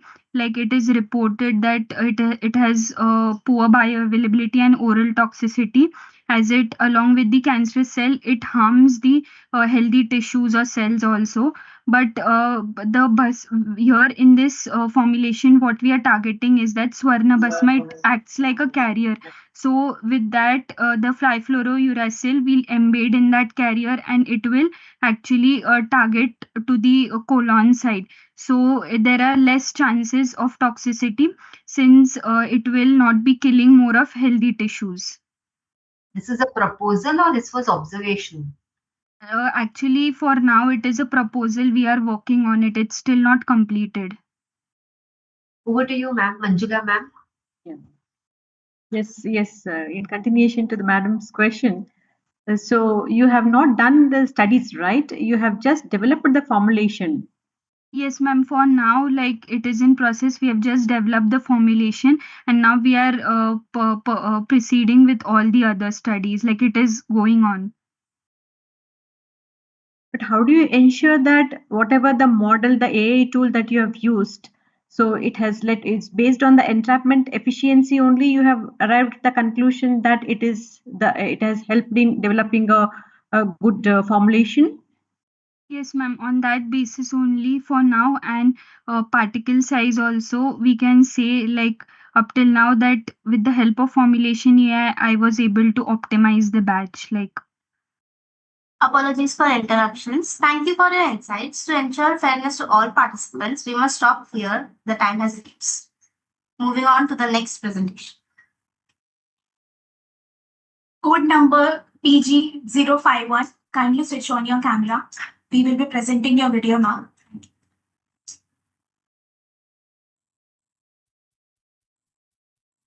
Today we are here for presenting our research work titled Design, Characterization and In Vivo Evaluation of an Engineered Ferrous-Based Metal Organic Framework for Anti-Ulcer Therapeutics. Peptic ulcer disease is a major global problem affecting nearly 8 million people worldwide. Peptic ulcer is a painful disorder caused due to the imbalance between the aggressive factors such as a gastric acid, reactive oxygen species, and H. pylori, and protective factors such as a mucus and epithelial defense.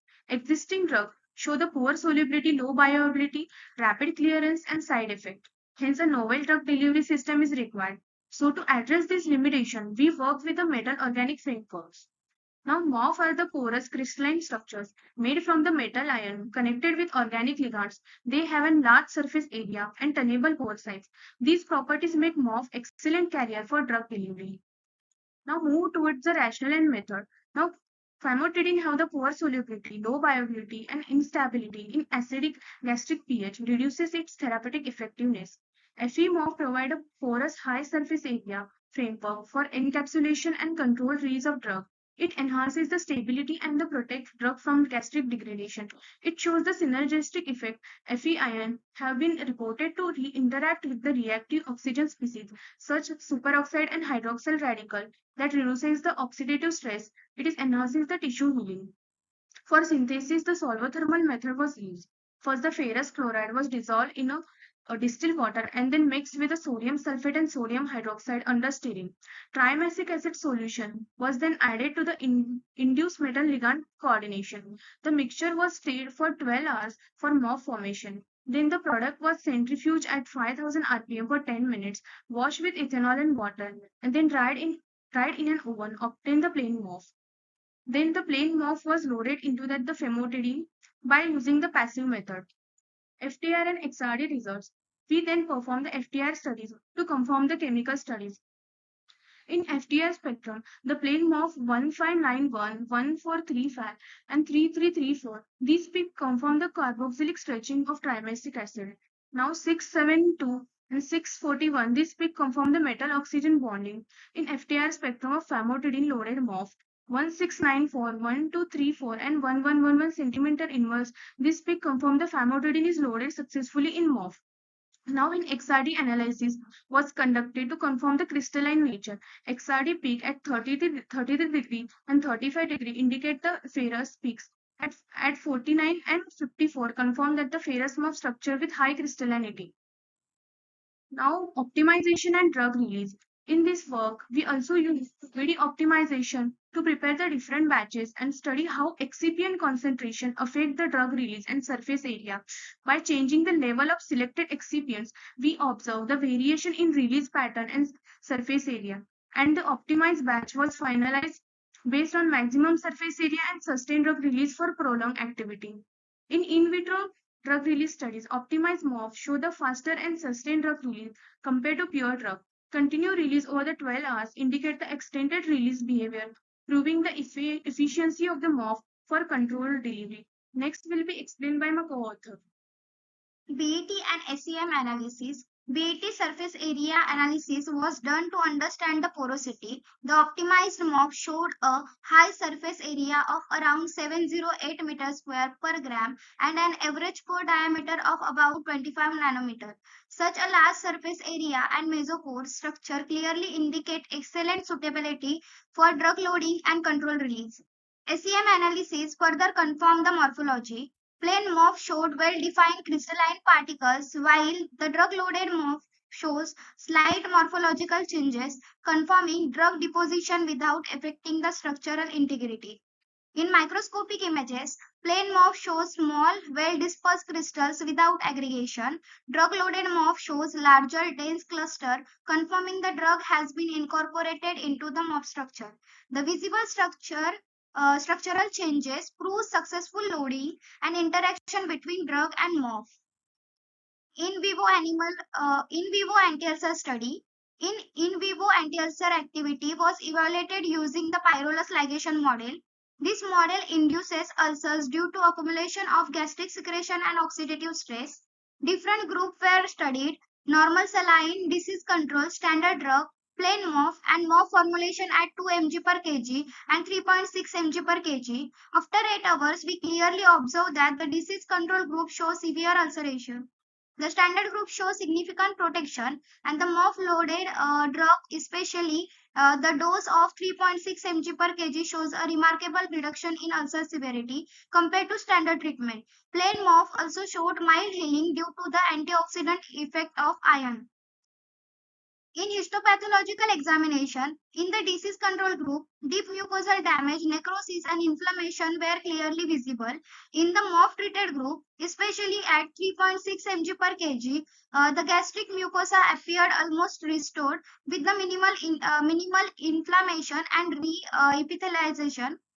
In graphical representation of ulcer index and ulcer protection also shows that the MOF 3.6 mg per kg group had the lowest ulcer index and the highest protective effect. This confirms that the MOF formulation delivers the drug effectively, reduces oxidative state, and promotes healing. Conclusion: to conclude, we successfully developed a novel ferrous MOF-based drug delivery system for anti-ulcer therapy. The formulation addresses key limitations of currently treatment, such as instability, rapid clearance, and poor solubility. The MOF enhances gastric retention, protects the drug in acidic pH, and provides control release. Both in vitro and in vivo results clearly demonstrate improved therapeutic efficacy. These are the reference. Thank you.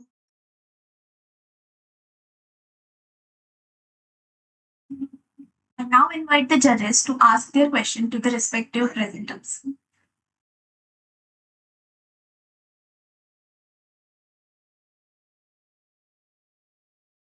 What was the particle size of the metal organic frameworks that you made?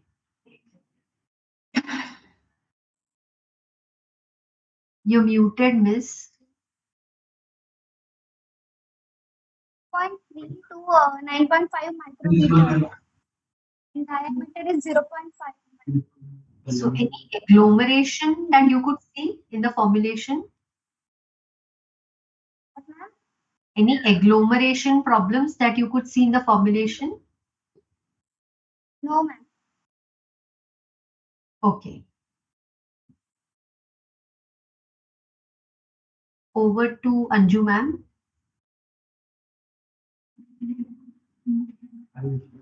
In your in vivo anti-ulcer activity, what is the standard you have used for the comparison? Famotidine. Which one? Famotidine. Famotidine. And your formulation is consisting of? Famotidine only. So you have compared with pure famotidine with the Same drug. formulation. Same. Why you have not chosen any other drug as a standard?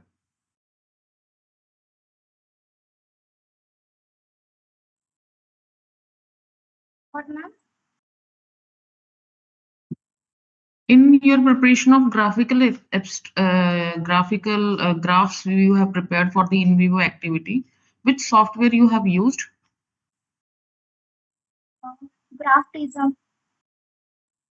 So in that bars are not coming. Why? In your graph there is it is not mentioned or not visible.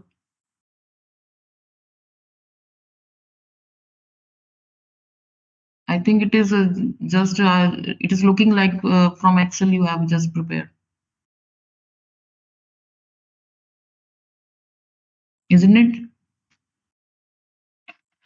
I think it is from Excel, no? Graphism. So why in that standard deviation or is not mentioned or comparison bars are not there? Ma'am, actually we perform the various graphs like a free acidity, total acidity, and there are various graphs, but we cannot add that into the presentation due to the slide limit. But we have used only the graph parrot prism for this. In the graph prism also the same bars are also coming if we have prepared from that. Okay, over to Manjula madam. Yes, sir. Could you please let me know what would be the mechanism of action of the developed formulation? You have mentioned you have investigated. Ma'am, you are But not what would be the audible. probable mechanism of action? What would be the probable mechanism of action of the developed formulation?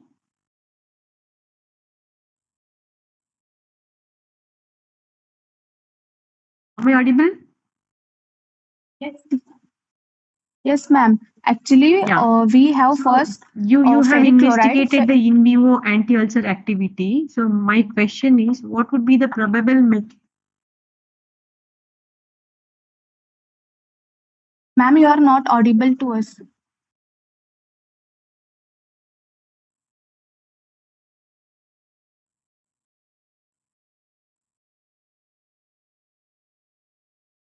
Ma'am was asking what was the mechanism of action that you observed with your formulation. Okay. So mechanism of action is first we have ferric chloride. We have dissolved that in water so that ferric ions are binded with the trimesic acid. So it will form with the bond coordination with carboxylic group.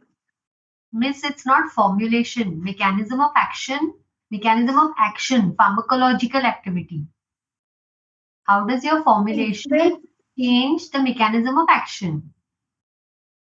When we administer it orally, it get adheres on parietal cells by functional group carboxylic acid, and then it releases the drug. Uh,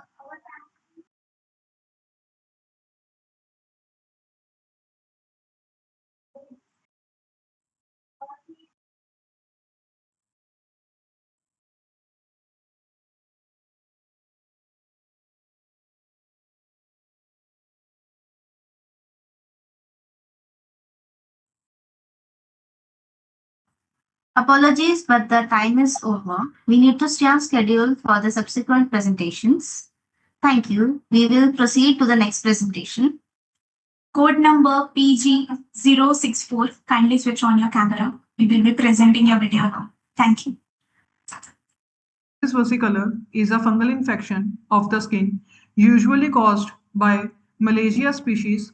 It is characterized by hypo or hypopigmentation, primarily affected the upper body, and for the treatment of this disease, I have selected itraconazole, which is a broad spectrum antifungal drug, belongs to BCS class 2, and it works by damaging the cell wall integrity and leads to cell death. The carrier which I have chosen is nanosphere, whose diameter ranges between 10 to 1000 nanometer and are used in a drug delivery, imaging diagnostics. Nanosphere have a solid matrix-like structure where the drug is uniformly distributed throughout. The rationale. The rationale involves development of polymeric nanospheres, which offers improved solubility, enhanced skin penetration, better skin retention, and controlled drug release, which are major the drawbacks of the traditional topical formulations. And due to the nanoscale size, the nanosphere promotes the effective skin delivery and minimizing systematic exposure. The QBD approach was employed to ensure optimization robustness of the formulation by identifying critical variables. The next is method. A QBD approach was used to develop itraconazole nanosphere by predefining the QTPP, identifying homogenization sonication conditions as CPPs, particle size PDI and entrapment efficiency as CQAs, and determining the drug polymer ratio CMAs, and through the initial risk assessment. And in this study, the itraconazole loaded polymeric nanospheres were prepared using a solvent evaporation technique. In the process, In the process initially involved the formation of two separate phases, an organic phase containing drug along with a polymer and an aqueous phase containing stabilizer. Organic phase ensures the proper dispersion of itraconazole with the polymeric nanospheres with the polymeric matrix, which the aqueous phase ensure the stabilization of the droplets formed during the emulsification. The organic phase was gradually introduced into the organic phase under the controlled stirring condition to generate a oil in water emulsion.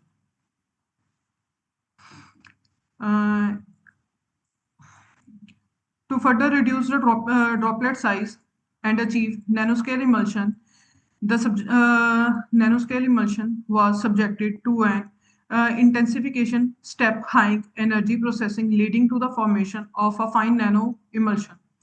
Following this, the organic phase was removed, enabling the solidification of nanospheres. The formed nanospheres were then collected and purified to remove untrapped drug and residual stabilizer. The final dispersion was washed and isolated to obtain uniform, stable, itraconazole-loaded polymeric nanospheres suitable for subsequent characterization. Nanosphere-loaded gel was prepared by dispersing 1.5% weight-by-weight carbobol in warm distilled water. And the results was observed and various parameters was observed are particle size, PDI, and zeta potential is 20.30 to 30.3 nanometer, 0.148, and zeta potential is minus 21.2 millivolt. And total drug content and entrapment efficiency was found to be 2.05 mg and 60.79% respectively. The in vitro drug release study showed a sustained release of the drug, that is 72.9% in phosphate buffer, which is having a pH of 6.5 over the 48 hours. The pH of the final formulation was adjusted 6.5 by using triethanolamine to obtain a clear and stable gel. The viscosity of the gel was found to be 12,300 cp. Spreadability was recorded as 2.55 gram centimeter square per second, and prepared gel formulation showed a sustained release 67% over a 48 hours. As itraconazole antifungal drug shows activity against the both gram-positive and gram-negative microorganisms.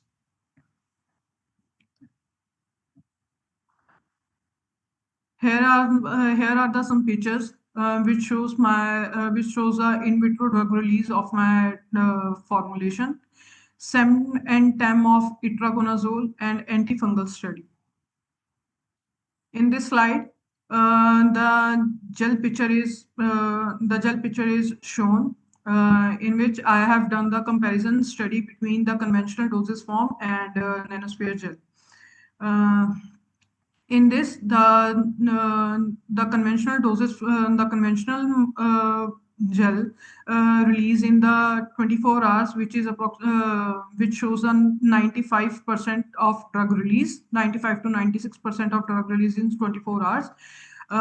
And my formulation and my in vitro drug release of my formulation showed 72% of my 72% over the period of 48 hours. In conclusion, the itraconazole loaded nanosphere, polymeric nanosphere improved solubility and skin delivery, enhanced retention and control release, improved therapeutic efficiency.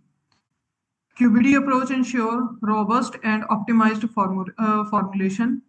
Nanosphere presents a promising alternative for treating pityriasis versicolor. Here are the references. Thank you. Please join the panel first.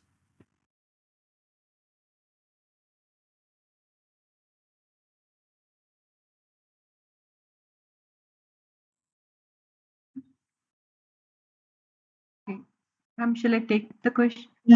Shall I ask questions, ma'am? Yes, ma'am. Yes. Ma'am, the participant isn't present in the meeting. The participant has left the meeting. So we need to stay on schedule and move on to the next presentation. Okay. Code number PG087. Kindly switch on your camera. We will be presenting your video now. Thank you.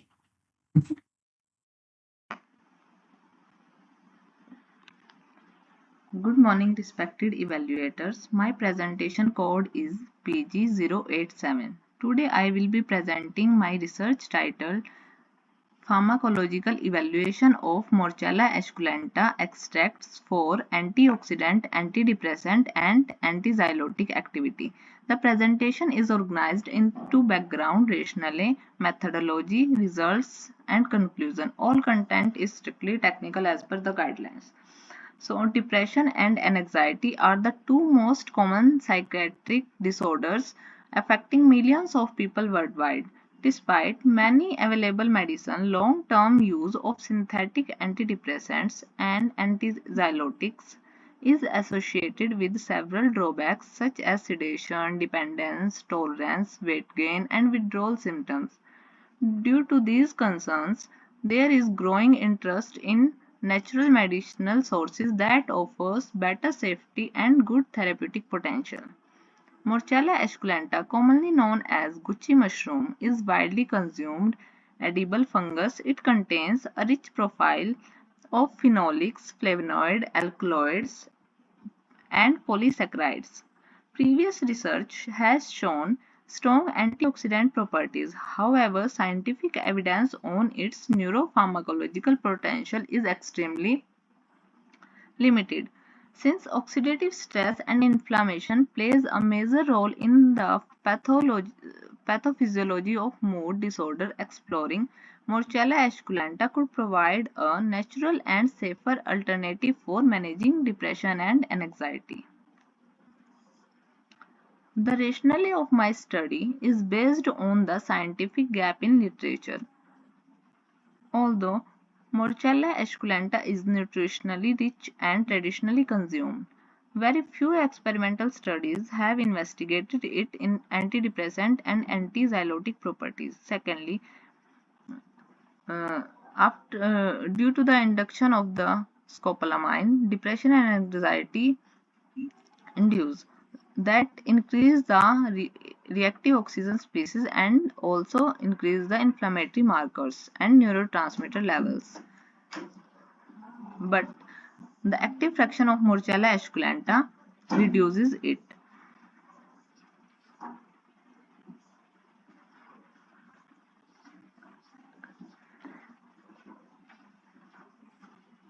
Here's the material and method.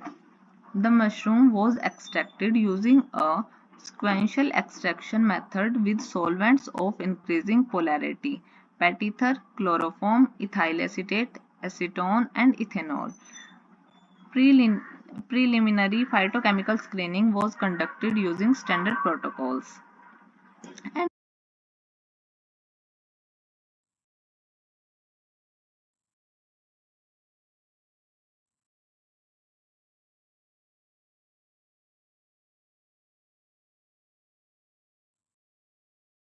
We are not able to hear.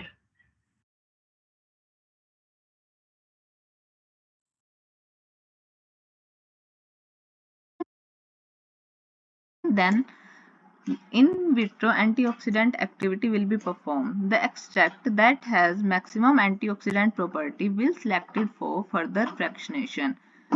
Then column chromatography or bioguided fractionation will be performed with the extract that has maximum antioxidant property and also undergo through antidepressant and anti-anxiety activity in animal models.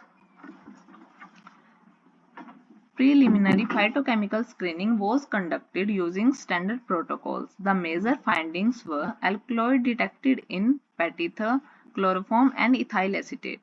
Carbohydrates and reducing sugars present in almost all extracts. Protein and amino acids mainly in chloroform. and acetone. Phenols and flavonoids abundant in acetone, ethyl acetate, chloroform and ethanol. Tannins, saponins and terpenoids present in moderate amounts. Quantitative estimation were also performed. Total phenolic content was around 31 mg GAE per gram, highest in chloroform and ethanol extracts. Total flavonoid content was highest in acetone and ethyl acetate extracts. Protein and tannin content also varied across solvents. These results may suggest that the mushroom contains diverse bioactive compounds which may contribute to its therapeutic effects.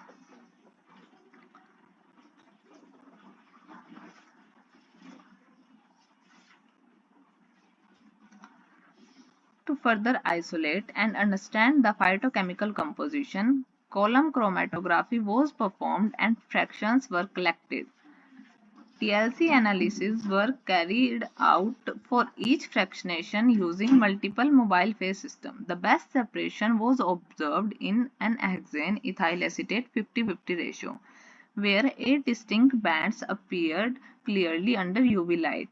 Ethyl acetate and acetone combinations also produced multiple well-resolved spots. Some fractions appeared oily while some were crystalline, indicating the presence of compounds with different chemical structures. The diversity in RF values and band colors confirms that Morchella esculenta contains a complex mixture of phytochemicals which may individually or synergistically contribute to pharmacological effects.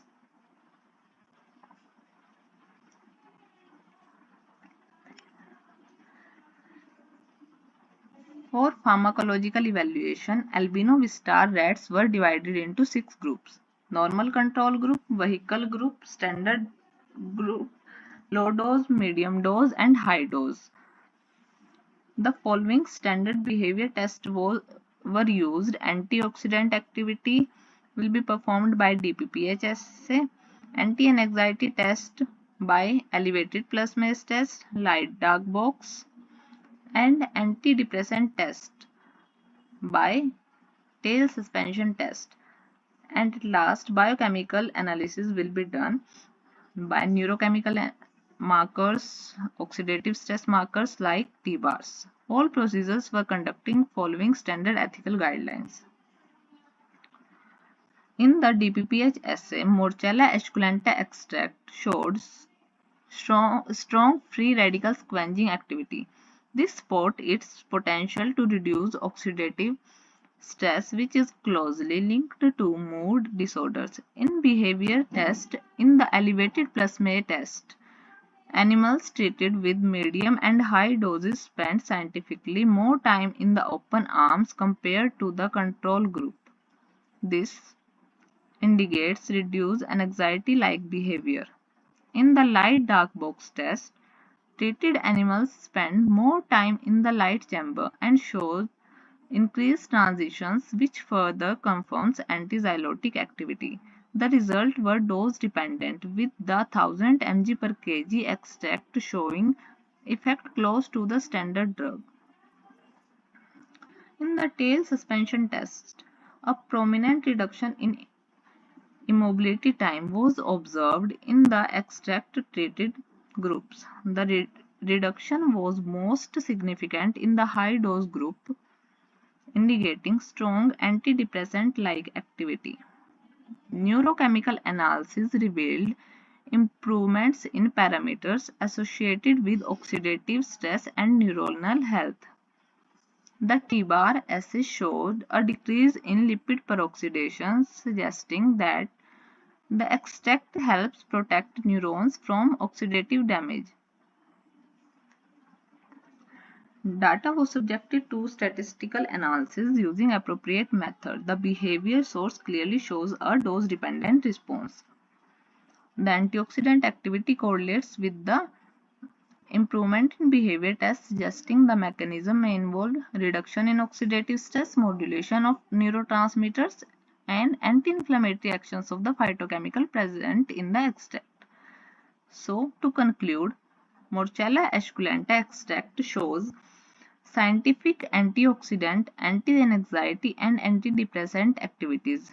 Behavior tests demonstrated clear improvement in mood and anxiety-related parameters. The activity was dose dependent with higher doses showing result comparable to standard drugs. Biochemical studies supported these findings by showing reduced oxidative stress and better neuronal health. Overall, Morchella esculenta appears to be a promising natural therapeutic source for mood disorders and oxidative stress conditions. Further work is needed to isolate individual compound and understand the exact molecular mechanism involved. Thank you.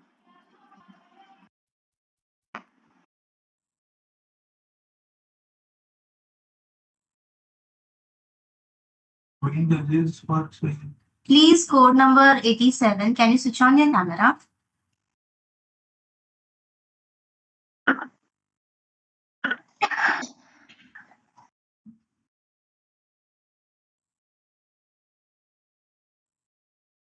PG87. Can you switch on your camera? Sorry, judges. The code number 87 is not there. We will proceed to the next presentation. Okay. 094, kindly switch on your camera. We will be presenting your video now. Thank you. Hello everyone. Mhm. Today we are presenting our topic on fluorescence quenching of curcumin by pegylated carboxyl functionalized multi-wall carbon nanotube by its synthesis, characterization and its sensing application. So first of all, start with the background and the rationale. Curcumin is a diketone compound with the structure of 17bis 4-hydroxy 3-methoxyphenyl 1,6-heptadidine 2,5-dione. It is extracted from the roots of turmeric and the areca plants. It widely used as a natural pigment, spice and food additive, especially in Indian curry. So the beneficial of the curcumin is that it has advantages like anti-cancer, antioxidant, anticoagulant and anti-HIV. So the safe intake of level of curcumin is 0 to 3 mg per kg of body weight per day. So if its level increases, it leads to pro-oxidative damage to DNA and reduce the ATP level and leads to cell necrosis. So as we know, curcumin has a poor bioavailability and narrow therapeutic window. Therefore, detection and quantification of curcumin in biological fluid is required for evaluating the pharmacokinetic parameter, ensure the food quality and detecting the adulteration. So start with the current detection strategy that include HPLC, HPTLC, LC-MS-MS, electrochemical analysis, UV visible spectroscopy and colorimetric assay. So it exhibited certain limitations like sample pretreatment, expensive equipment, long time consumption and complicated instrument operation. And it also susceptible to environmental factors. So therefore there is evident need to develop a alternative curcumin sensor which show interaction with pegylated multi-wall carbon nanotube. So start with the design and strategy. CNT originate from the graphite-based carbon allotrope and possess sp2 hybridization. They exhibit the nanoscale diameter, but it can extend up to millimeter length, give them a unique aspect ratio. So carbon nanotube are divided into two types, single wall carbon nanotube and multi-wall carbon nanotube. As the multi-wall carbon nanotube are formed by rolling multiple graphene layers into concentric cylindrical shells of varying diameter. So it has a large surface area, enable the strong absorption of drug, gene, antibody and sensing molecule and boosting the biosensor performance. So a challenge is that it has a poor solubility and weak dispersibility in most of the solvent. So this drawback can resolve through functionalization, improve the complication sensitivity and better dispersibility. Methodology. Start with the functionalization of multi-wall carbon nanotube. For that we have to take 200 mg of multi-wall carbon nanotube, add 3:1 ratio of nitrating mixture and sonicate for 7 hours. Then cool down the solution, add 200 ml of milky water in that. Then fill the solution in falcon tube, centrifuge it for 20 minutes at 4 degrees Celsius. Then after one rotation, add water in that and NaOH to neutralize it. And after second rotation, remove the supernatant from that, then air dry it and check the FTIR. Then for the pegylation, we have to take carboxylate multi-wall carbon nanotube, add PEG and milky water in that, sonicate for 1 hour and put it into magnetic stirrer for 8 hours at 1500 rpm. So the pegylated multi-wall carbon nanotube is ready. So scheme of sensor, in that curcumin has an autofluorescence property. When it get reacted with pegylated multi-wall carbon nanotube, it leads to pi-pi stacking because curcumin, as we excited under UV light, it get quenched in fluorescence due to exchanging the electron transfer between them. It leads to turn off the effect. So result and discussion. In that figure 1 represents the fluorescence quenching behavior of pegylated multi-wall carbon nanotube towards the curcumin. As we increases the curcumin concentration, then the fluorescence intensity of pegylated multi-wall carbon nanotube decreases.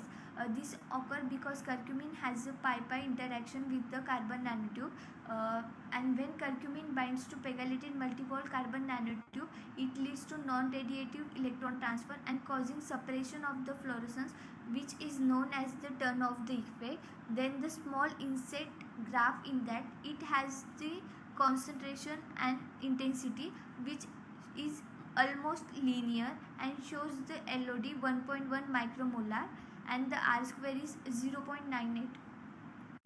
So this figure shows the influence of ionic strength on the fluorescence quenching platform of pegylated multi-wall carbon nanotube with the curcumin system. As the salt concentration increases, the fluorescence emission spectra remain almost unchanged.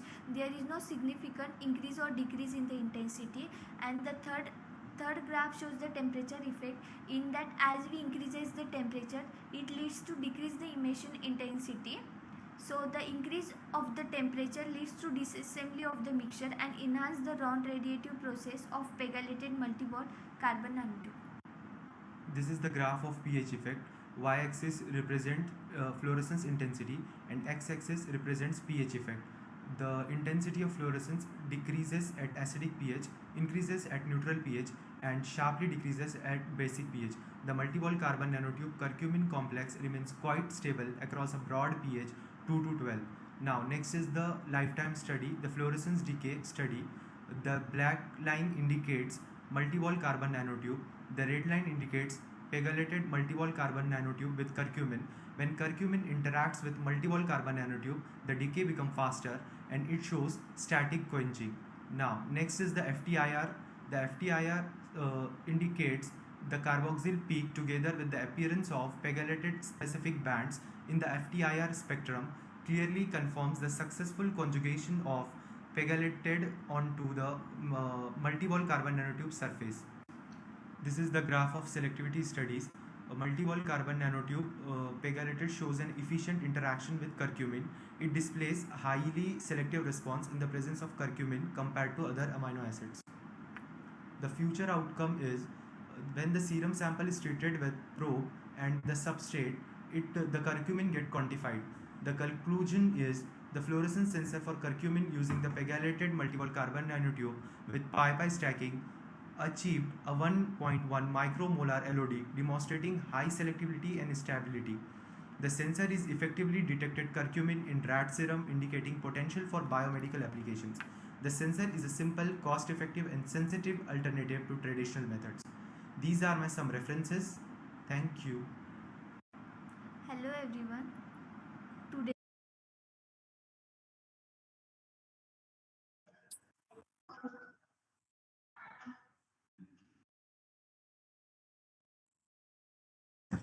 I now invite the judges to ask their question to the respective presenters.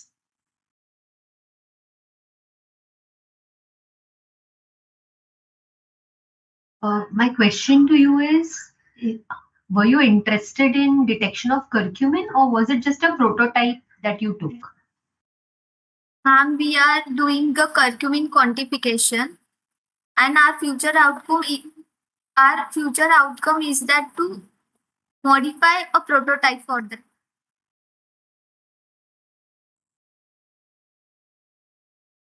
So you're proposing a carbon nanotube enclosed or entrapped molecule for quantification. That's the aim of your work. Yes. Okay. Over to you, ma'am.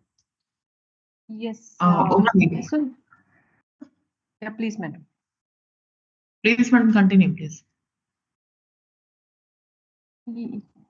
Yeah.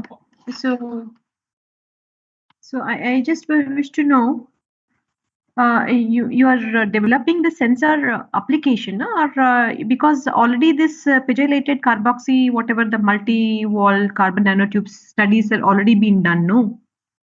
Yes. But ma'am, the studies are for the drug delivery, not for the detection of analyte.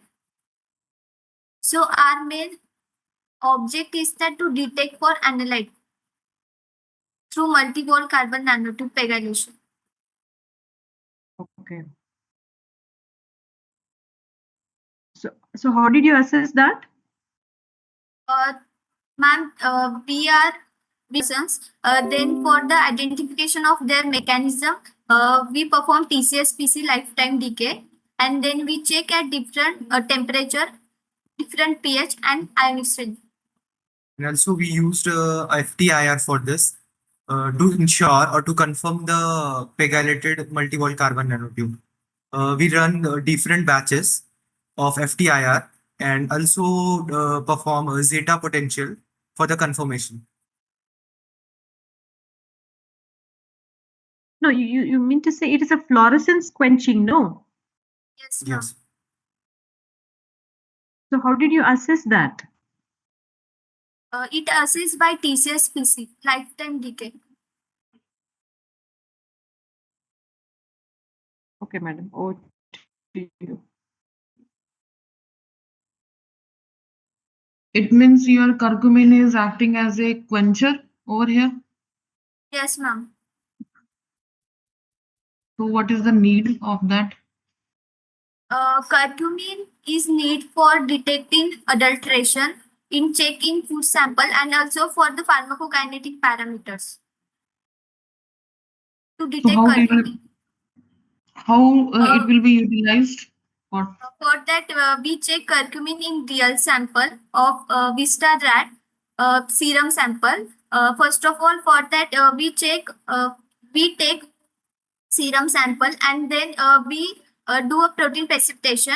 After that, we centrifuge it, and after we remove the interference from that, and after we diluted the matrix in 5% matrix of serum sample, and then we do a real sample analysis. curcumin is quenching the fluorescence of nanotubes, or nanotubes is quenching the fluorescence of curcumin? Curcumin is act as a quencher for the pegylated multi-wall carbon nanotube. Okay.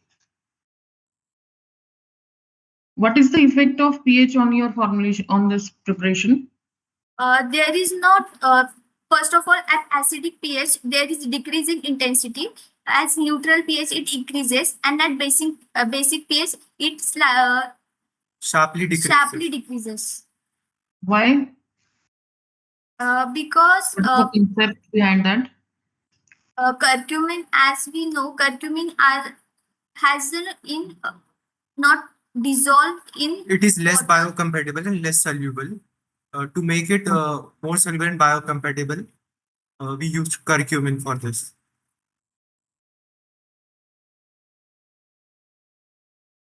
Okay. That's all. Thank you, ma'am. Thank you, ma'am. Moving on. Code number PG98. Kindly switch on your camera. We will be presenting your video now. Thank you. Hello everyone. My research topic is chelidonic acid monohydrate attenuates isoproterenol-induced myocardial infarction via NRF2 activation and NF-kappa B inhibition in rats. So starting with the background, cardiovascular diseases are a leading cause of death worldwide, and myocardial infarction is a major contributor to this mortality. Myocardial infarction occurs because of the imbalance between the demand and supply of oxygen and nutrients to the heart, which leads to severe ischemia and necrosis of the local myocardial tissue following coronary blockage and upregulation of NF-kappa B expression. The activation of NF-kappa B leads to activation of pro-inflammatory cytokines like interleukin 6 and TNF-alpha, which triggers oxidative stress and inflammation, which in turn causes the damage to the cells and tissues of the body, resulting in various negative outcomes. The current treatment options for acute MI include drugs like antiplatelet drugs, thrombolytics, anticoagulants, etc., which focus on opening the blocked coronary arteries and stabilizing the heart. But they still do not fully address the inherent molecular pathogenesis associated with the condition, like oxidative stress, inflammation, and long-term tissue damage. Therefore, newer therapies are required to provide deeper myocardial protection. Moving on to the rationale, we use the drug chelidonic acid monohydrate in our study, which is a heterocyclic organic acid with a pyrene skeleton proven for its anti-inflammatory activity in various preclinical studies. This drug may be hypothesized that it may act by inhibiting NF-kappa B expression, thus decreasing the pro-inflammatory cytokines level, which are involved in the myocardial inflammation and oxidative stress, thereby repairing the cardiac function. The aim of our study was to evaluate the efficacy of chelidonic acid monohydrate on experimental model of myocardial infarction in rats, and objectives were to first is to evaluate the efficacy of chelidonic acid monohydrate at different doses on isoprotronol induced animal model of myocardial infarction, to evaluate the anti-inflammatory and antioxidative activity of CAM in MI, and to evaluate the correlation of NF-kappa B, TNF-alpha, interleukin 6 and NRF2 activation levels with MI. So moving on to the methodology, the animals we used were healthy adult male Wistar rats. The rats were allowed to acclimatize to the laboratory conditions for a period of 1 week, and then were divided into randomly divided into 6 groups consisting of 8 rats in each group. The following table shows the grouping of animals where group 1 served as the normal control, group 2 as the disease control group, group 3 was the standard control group treated with metoprolol 10 mg per kg orally for 7 days, and group 4, 5 and 6 were the test groups treated with different doses of CAM at 5, 10 and 20 mg per kg orally for 7 days. The myocardial infarction was induced in the rats using isoprotronol subcutaneously on the 6th and 7th day of the study. The dose of isoprotronol used was 85 mg per kg, and isoprotronol, being a non-selective beta agonist, produces effects which mimics the human myocardial injury. On the day 7, the animals were sacrificed following proper euthanasia procedures, and then the hearts were isolated for evaluation of various biochemical and histopathological parameters.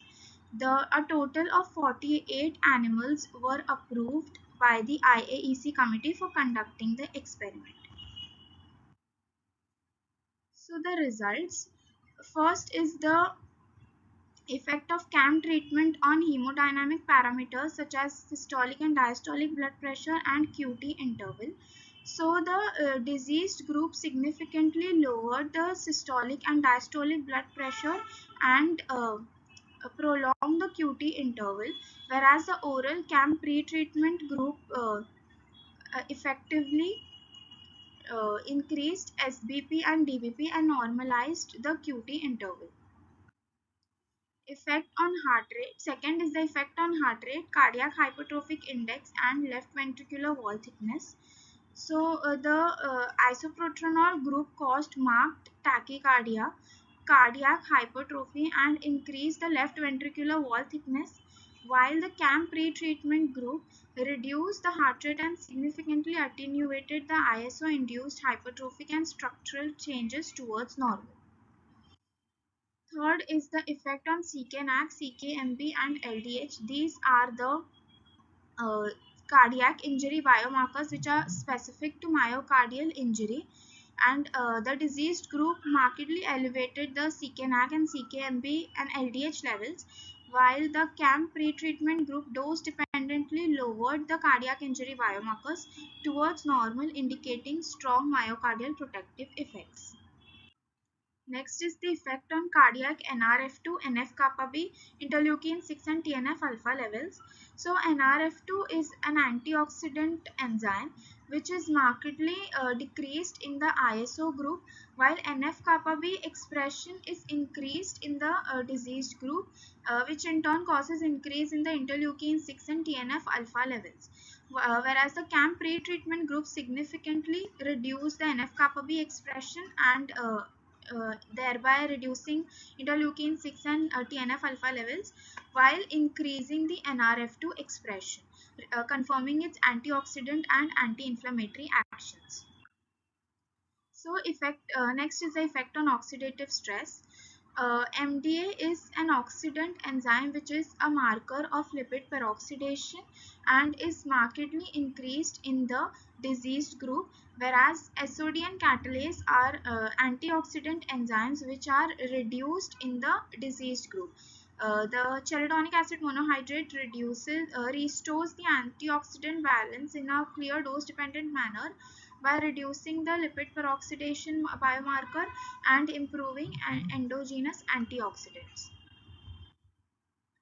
Next is the effect on ECG. So the normal control group shows regular ECG patterns with proper waves, and while the diseased group showed irregular ECG pattern with marked abnormalities including prolonged QT intervals and reduced R wave amplitude. The CAM pre-treatment with 20 mg per kg showed near normal electrical activity, suggesting strong cardioprotective effects.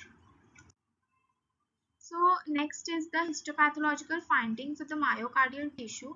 The myocardial tissue was stained using the two stains. First is the hematoxylin and eosin staining, and second is Masson's trichome staining. So the disease control group in HNE staining showed significant structural damage and both intracellular and extracellular edema, whereas CAM pre-treatment group showed only mild inflammatory cell presence and minimal structural abnormalities, suggesting protective effects. Whereas the MT staining revealed significant fibrosis and collagen deposition in the diseased group, while CAM pre-treatment group significantly reduced these, indicating strong protective effects. Conclusion, the pre-treatment with CAM effectively attenuated the elevated levels of pro-inflammatory cytokines like interleukin 6 and TNF alpha, likely through the inhibition of NF-kappa B pathway. Although CAM showed anti-inflammatory effects, its influence was also associated with further increase in NRF2 expression, indicating strong antioxidant effect. Thus, we conclude that CAM improves cardiac injury by reducing the NF-kappa B expression and upregulating NRF2 activation by this dual mechanism. And these findings suggest that CAM holds therapeutic potential in management of myocardial infarction, primarily through the modulation of inflammatory pathways. These are the references. Thank you. Hello everyone.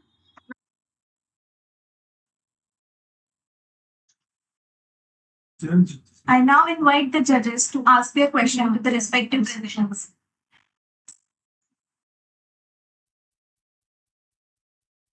Can you suggest me the overall mechanism of action of CAM by which it is producing the this cardioprotective effects? Yes, so ma'am, CAM works through NRF2 activation. It activates the NRF2 gene and also reduces the NF-kappa B activation. So the NRF2 is an antioxidant enzyme which increases the levels of antioxidant enzyme levels like superoxide dismutase, catalase, etc. And thus protecting the heart from the oxidative stress. And NF-kappa B gets inhibited, so the cytokine levels gets reduced. The Okay, interleukins which other model we can use for this activity, myocardial infraction activity? Ma'am, there are surgical models like permanent coronary artery ligation method, where we tie the coronary artery and reduce the blood flow to the heart. And then a drug-induced cardiotoxicity like doxorubicin and epinephrine-induced toxicity, etc. And also there are ischemia reperfusion models where we temporarily tie the coronary artery and reduce the blood flow to the heart. That's all from my side. Ma'am, you can proceed. Thank you, madam. So I just wish to know what's the rationale for selecting the doses for this proposed in vivo study. So the previous preclinical studies, according to the literature, the dose they have used is in the range 1 to 50, and so depending on that, we have selected the dose as 5, 10, and 20 mg per kg. Yes, so you have not gone up to 40. No, ma'am. Why? Because already this CAM has shown protective effect against doxorubicin-induced cardiotoxicity also. Yes, ma'am. Yes. Yes. Ma'am, Yes. the So drug why the dose? the drug that paper has mentioned, it is chelidonic acid. This is the monohydrate version of the drug. Okay. So you are saying that it is acting via NRF2 and NF-kappa B pathway, but you have exactly not looked into this either through network pharmacology or through in vitro molecular studies. So what's your answer? Sorry, ma'am. How do you confidently say? So how do you confidently say that it is acting via NRF2 and NF-kappa B pathway, because you have not either looked through a network pharmacology or through the molecular pathway? So, because it decreases the levels of NF, the interleukins, cytokine levels, and also increases the antioxidant enzymes. So these are all connected pathways. So that's why we propose that it may act through NRF2 activation or NF-kappa B inhibition.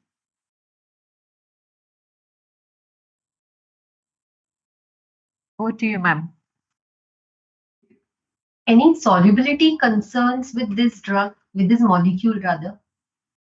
Yes, ma'am. The molecule is very poorly water soluble, and it is soluble in organic solvents like DMSO and so on. So we have used 0.5% CMC suspensions to dissolve the drug. So with your current level of information, will it be able to, could you change its definition from chemical entity to drug? As of now, this drug, this chemical entity it is not used clinically, but we can translate it into clinical studies if we have enough evidence, like toxicological studies and further pharmacokinetic and other studies. So it can be translated. Okay, thank you. Thank you, ma'am. Research coming up. Judges, before we proceed, I need to ask, we have only 2 more participants left. So, shall we take a break or shall we continue with the presentations? A lunch break.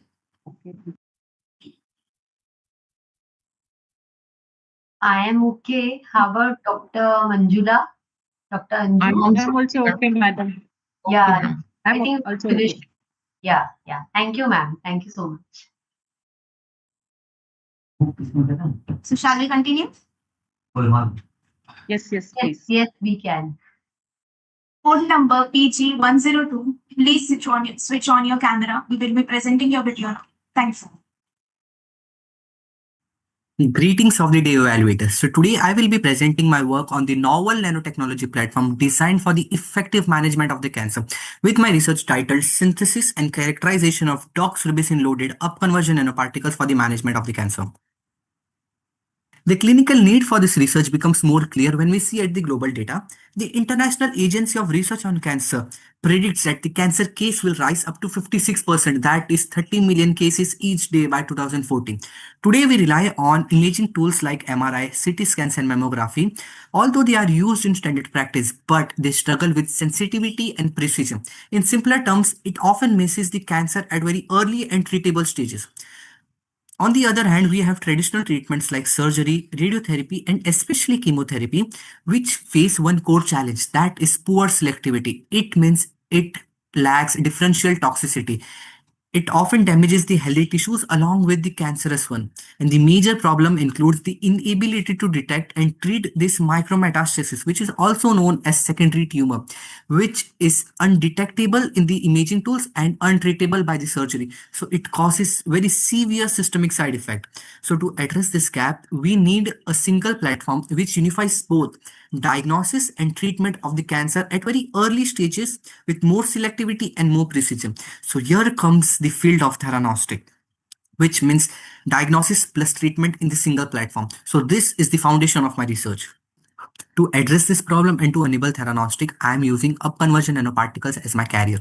Unlike fluorescent compounds or dyes, these UCNPs have special properties. It can absorb low energy photons, which is completely harmless to the body, and gets converted into high energy photons, which helps in bioimaging.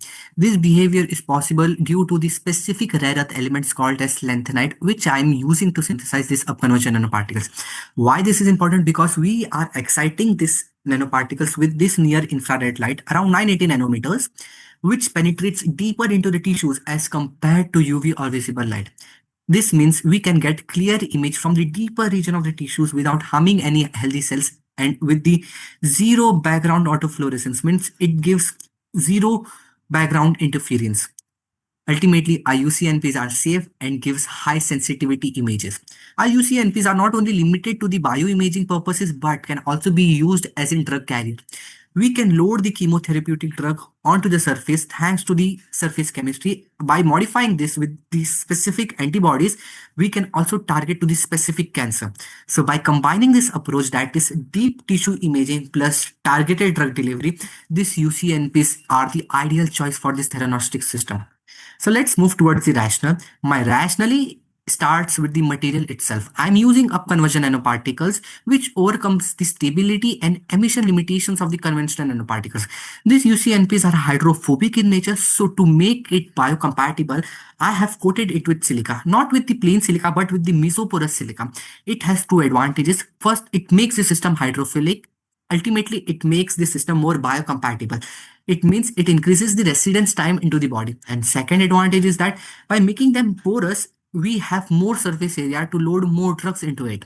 After that, I have functionalized my system with the folic acid to target the overexpressed folate receptors on the cancer cells, which ensures the precise drug delivery to the tumor site. The lanthanide which I'm using in my upconversion nanoparticle is gadolinium, which is itself MRI active, which ultimately increases the intensity of the luminescence. So overall, my upconversion nanoparticle has this double punch synergistic mechanism. First, it will kill the cancer cell with the help of chemotherapeutic drug, that is doxorubicin. And second, when we excite light into the upconversion nanoparticles, this generates heat. So with the help of photothermal therapy, it can cause cancer death. So this is my rationale. So now let's discuss research and methodology. To build this, I have started with the core. I have chosen thermolysis method to synthesize these upconversion nanoparticles, where I have to heat my elements up to 300 degrees Celsius. You can see the successful preparation of my nanoparticles. The second step was to make them hydrophilic. To make them hydrophilic, I have coated it with mesoporous silica. The two main components here was TOS for silica and CTAP to make it porous. Why porous? Because we can load drug into that. Third, I have modified my system with the amine group so that I can conjugate folic acid into it with the help of EDC and NHS mechanism. And last, I have loaded my drug. You can see the successful incorporation of my doxorubicin into the mesoporous silica with the help of this change in color. Red color means this doxorubicin has been successfully incorporated into my mesoporous silica. So this was my methodology. Now let's discuss the characterization and evaluation. First, I've also developed the analytical method with the help of UV visible spectroscopy to detect the doxorubicin at its peak absorbance, that is 497 nanometers. I have plotted two calibration curves at two different pH. The first pH was pH 7.4, which simulated the blood pH, and the second one is the pH 5.5, which simulated the tumor microenvironment. Both these curves gives the excellent linearity with the R-square value of 0.99 and 0.99. It means our system is validated, and it also helps us to calculate accurately that how much drug will be released in the kinetic studies. So this was my analytical method development. Now let's understand the result and discussion. Now let's discuss the results. To evaluate the optical properties, we have used photoluminescence spectrum. Often we coat our nanoparticles with something, it quenches the intensity of luminescence. But in our spectra, you can see that there is a intense peak at the wavelength at 521, 525, and 545. It has given the intense green emissions. It means our nanoparticle has retained the upconversion luminescence. Second, to check the successful coating of each step, we have done FTIR after each steps. You can see the distinguished peak of silica coating, amine coating, and folic acid coating. Zeta potential analysis confirms the surface charge. It has confirmed the successful layering of the coating with the help of shift in the charges from -27 to +30. It means the coating has been done successfully and it is easily acceptable by the biological fluids. To know the actual size of the nanoparticles, we have performed the TEM images. You can see before the coating, the nanoparticle size was 20 nanometers, and after the mesoporous silica coating, the size was 80 nanometers. The XRD has proven the pure crystal structure of our UCNPs. There are two different phases of UCNPs, alpha phase and beta phase. We need beta phase because it is more stable, and I have compared it with the standard one, that is JCPDS 270699. This is the standard one. And from this, you can clearly tell that with the increase in the concentration of our nanoparticles, the intensity of MRI signal increases. And the last part is drug loading. There was the 24.95% of drug loading with the 99% of entrapment efficiency. It means the porous nature of silica has successfully entrapped the doxorubicin into it. And last, I have studied the drug release also in the media phosphate buffer, that is pH 7.4 to simulate blood pH, and pH 5.5 to simulate tumor microenvironment. And we have put the data into four mathematical models, that is zero order, first order, Hikuchi release, and cross-Meyer-Papas model. You can see the straight line in the cross-Meyer-Papas model. So the best fit model was the cross-Meyer-Papas model with the R-square value near to 1, that is 0.99 and 0.9. So it confirms that the drug release is governed by the combination of diffusion of the drug through the silica pores and the erosion of the matrix. It also confirms the sustained release pattern with the faster release rate in the acidic environment as compared to physiological pH. And to check the biological efficacy of our nanoparticles, I have done the cell line studies also. First, in the Hackett cells, it was observed that the above 3 test formulation of doxorubicin exhibited moderate toxicity at the lowest tested concentration. It means it is safer to the normal healthy tissues. Second, in the HeLa cell line, it is observed that all drugs showed dose-dependent cytotoxicity in the HeLa cell line. And the last was MCF7, that is breast cancer cells. It was observed that this nanoparticle shows the toxicity in the range of 0 to 500 microgram per ml. The variation results in the attribute to non-specific binding of the compound and the MTT reagent in the reaction mixture. This shows the drug doxorubicin showed the high toxicity when compared with the control. So now let's discuss the conclusion. So I have successfully synthesized the upconversion nanoparticle with the help of thermolysis method and done the full characterization of it. I have also converted these hydrophobic upconversion nanoparticles to hydrophilic in nature with the help of mesoporous silica coating. And then I have conjugated with folic acid to make it more specific to the cancerous cell and characterized by FTIR. We have also seen that the drug loading capacity and entrapment efficiency was enough.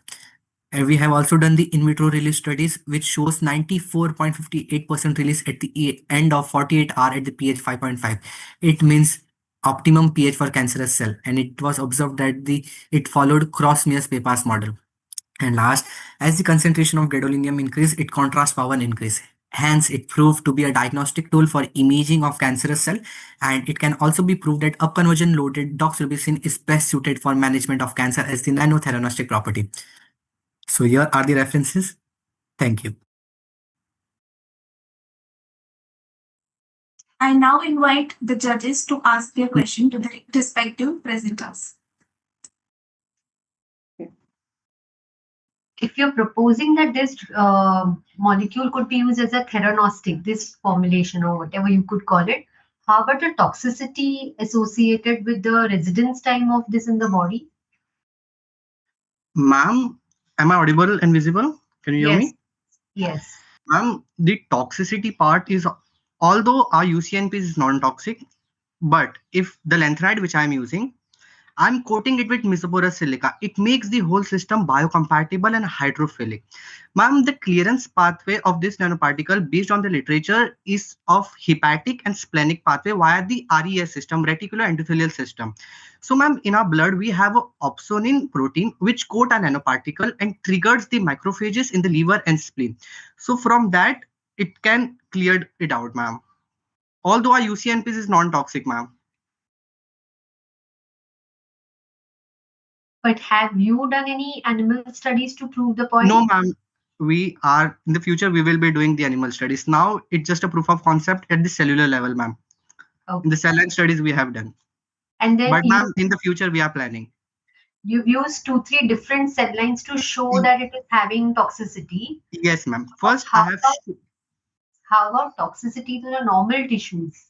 Yes, ma'am. I have shown it with that HACAT model, HACAT model, which shows the normal cell line in which the toxicity was moderate, ma'am, as compared to the HeLa cell line and MCF7 cancer cell line. Yeah, but that is keratinocytes, right? Keratinocyte cells, yes, ma'am. So will that extrapolate to safety in inside the body for the other tissues as well? No, ma'am, no. Okay. Over to the other judges. Yes, thank you, madam. In continuation to the same, so what was at least the EC15, the HACAT cell lines and the MCF and one more HeLa cell lines? Ma'am, I don't know the exact value, but in the MCF7 cancer cell, that cancer cell that was more as compared to HACAT and HeLa cell line, because ma'am, MCF7 cancer cell have more overexpressed folate receptor. So the system which I have formulated has the folic acid antibody.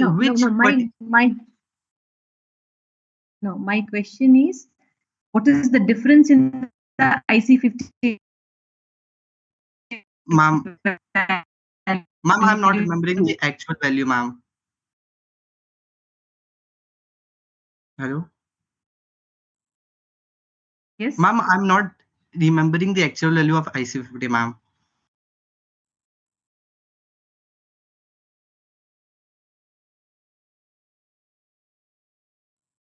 Sorry, ma'am. Sorry, ma'am. That's fine. Over to you, madam.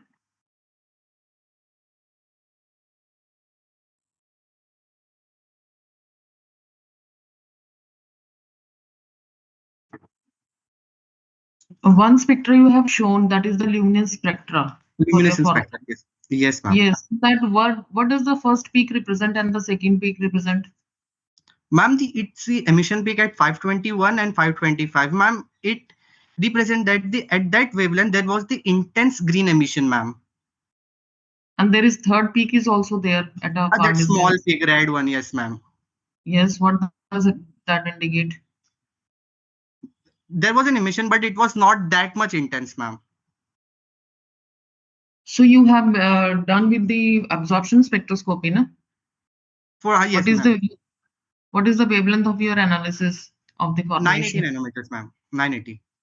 I'm using near infrared light. The basic whole concept is that we are exciting our nanoparticles with the near infrared light, that is 980 nanometers, and it converts into visible range, that is around below 600, ma'am, in the UV visible range. Okay.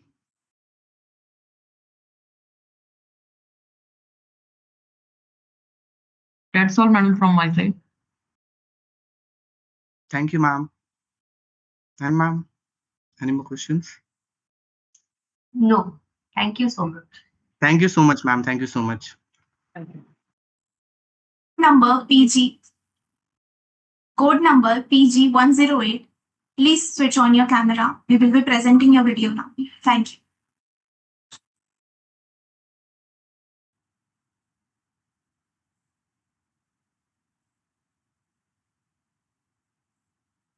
Hi, good morning, and myself Likita, and I'm going to present my research on 3D printed multi-millet super grain cookies under the guidance of Dr. M. Kiran, my ma'am. So to start with a small background and rational aims. Yeah, and to start with a small background and rational, nowadays people are becoming more health conscious, and there is a lot of interest in food and nutritious and natural. Millets are getting very popular because they are rich in minerals and antioxidant, and also they have low glycemic response. So I have selected little millet, kodo, and finger millet because all these three are considered as super grains. But in normal cookie making methods, we don't get much control over shape, uniformity, or nutrient distribution. And that's where 3D food printing becomes very useful. It helps in printing customized shapes, maintaining uniform texture, and keeping the nutrients intact. So that's the main idea behind my work, combining traditional millets with modern 3D printing technology. So that's all about the rationale and background. So next, here you can see the method where for my method, I have followed a QBD quality by design approach. I optimized important factors like water content, the consistency, baking temperature, and overall texture. So you can see the flour preparation was started like washing the millets and soaking them for 8 hours and shade drying them under the sun, and then milling all these millets. And now the cookie dough preparation was done like the millet flour was taken, and butter and jaggery for sweetness, and little baking soda and vanilla essence. So these ingredients were mixed consistently with adding gradual water addition until a smooth dough was prepared. So now this dough was prepared for 3D printing. So here is the 3D printing done. So here you can see a small video where the 3D printing was done with these parameters. We have used the following parameters for the 3D printing, like quality and the wall and the infill, and the speed was checked for making the printing. So here you can see how the printing machine was preparing the cookie, like layer by layer with a consistently. So you can observe the texture and also the uniform absorption, like uniform absorption of the cookie. Yes, and the next.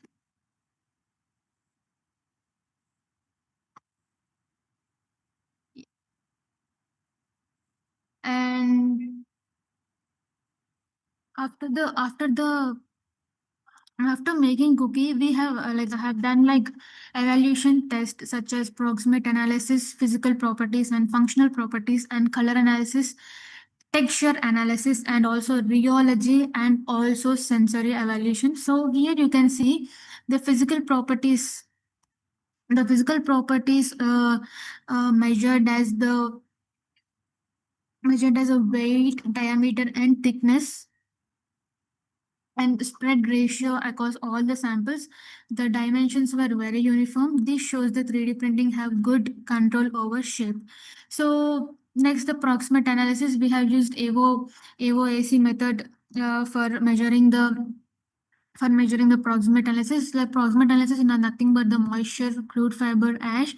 So the cookies showed low moisture, high fiber content, and also good mineral content, which means they are healthy and also shelf stable. So the functional properties are I checked the water and oil absorption. Good water absorption had maintained softness, and oil absorption improved flavor and mouthfeel.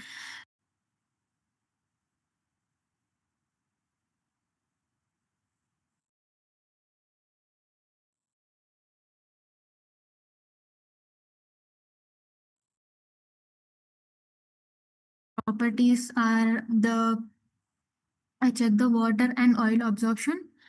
Good water absorption had maintained softness, and oil absorption improved flavor and mouthfeel.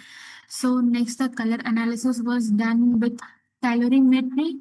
The cookies had a consistent golden brown color, which indicates proper baking and good appearance. So then the texture analysis, where I have used the hardness and friability were checked on the day 1 to day 21st. Only a slight changes were seen, which means the cookies were stable during the storage. So next, the rheology. Here you can see the rheology test was performed with Brookfield viscometer. So the Dove viscosity was between 80 to 100, which was ideal for extrusion-based 3D printing. So the next was sensory evaluation. Like I have selected the 15 panelists. So on a 10-point scale, they rated the cookies highly. For taste, crispiness, and also appearance. You can see the scale was under 7 to 9, so it was high acid. It indicates the high acceptability in taste, aroma, and texture as well. So yeah, the next was so based on these results, the values which we got was confirmed that the consistency and accuracy of 3D printing. So here you can also see the water and oil absorption also supported good texture and flavor. So overall based on these results, the cookies met all the nutritional, physical, and sensory standards. So these are the data analysis where we got the consistency, and also the cookies met all the evaluation tests which we have performed. And this is a visual table for analysis, and also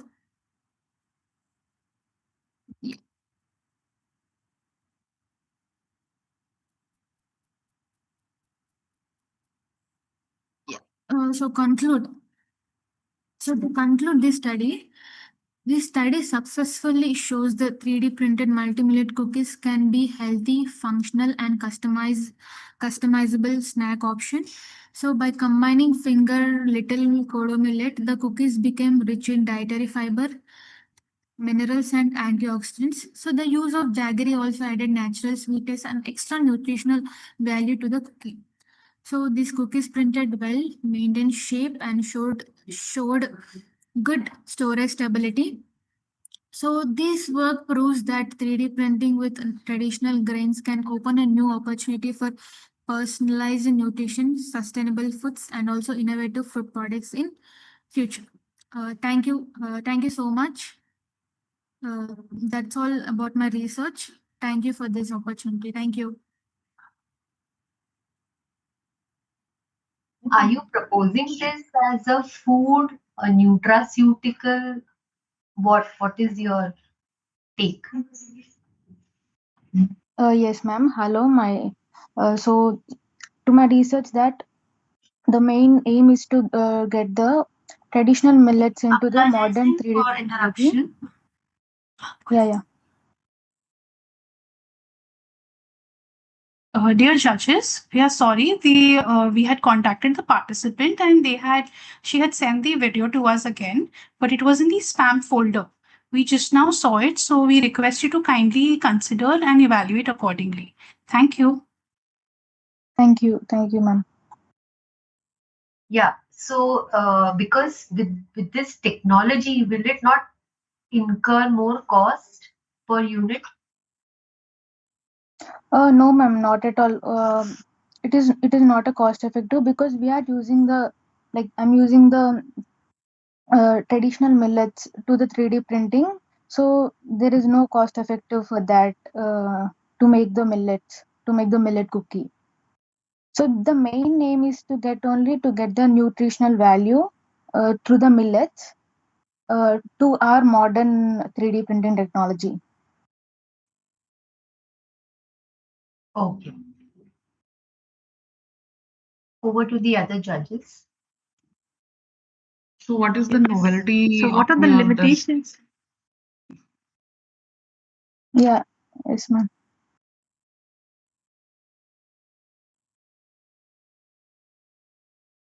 Ma'am, you're asking sorry. I'm asking you, what is the novelty over here? The novelty, yeah, the main novelty of this research is to bring the 3D printing technology. So for the cookies, based on compare with the normal cookies and to my cookies, is that we'll get a nutritional distribution equally and the texture of the cookie, and also the antioxidant properties for the cookie, the main cookie. So Did you assess the antioxidant properties? no, ma'am. Physical properties and also proximate analysis, the moisture content, crude fiber. Have you done the evaluation part? Yes, ma'am. I have done the evaluation part. The results were Evaluation with respect to components present in the formulation. Yes, ma'am. The proximate analysis where I have done the crude fiber, moisture content, and also fat. You can see over the results which I have mentioned. So I have followed the AOAC method for all those three, and also I have done sensory evaluation and color analysis, and also rheology using Brooksfield viscometer. These were the evaluation tests which I have performed for the multi-millet cookie, ma'am. How did you assess whether the component get changed during the processes which you have used for this preparation? Yes, ma'am. So for the color analysis, we have taken I have taken from day 1 to day 21. So I have checked only I have observed only slight changes over the color, but all the results were good according to the parameters which I have taken, ma'am. So as per you, within 20 days, slight change is there. So what about for if we can keep for Only about the color, ma'am, not only about the color. I have done 3 formulations. Over the 3 formulations, I have got the formulation 3, the perfect results, and also the perfect result which I have got only for the formulation 3. And for printing also, we have done different samples, ma'am. We have done 4 samples, and for the fourth sample we got the detailed layer by layer cookie formation, ma'am. Okay, that's all from my side, madam. Manjula, madam, you can go ahead. Yeah, thank you, madam. So what are the challenges associated with this 3D printing of this, whatever the Yes, millets ma'am. that you So many prepared challenges or in this? yeah. The main challenge was that it's not about preparation of dough and all that. It's only about the 3D printing where you have to change the x-axis, y-axis over the 3D printing, and also to the needle we need to we need to add the dove. It was so difficult to add that, and also um, uh, we have checked for the four samples. We have changed the x-axis, y-axis, the speed of the printer, and also the diameter and the thickness as well, ma'am. Okay. So, are there any safety concerns also in case if you adopt this particular technology? Yes, ma'am. Like you're asking, like is the cookie, like, is it takeable like that? Yes, ma'am. Yes. There is no limit to take, like there is no quantity or limit to take per day. We can take like any number of cookies, because the main is only that to No, safety concern with respect to the product. Safety concern with respect to the product. Safety concern with respect to the 3D printed product, I'm asking. Okay.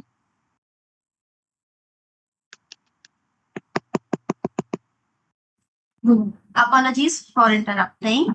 The session is now concluded because the time is over. Judges, please note that PG22 is disqualified for not following the guidelines.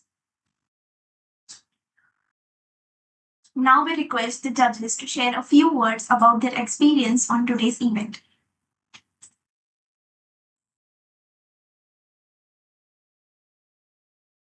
Ma'am, Dr. Manjula, can you share your experiences?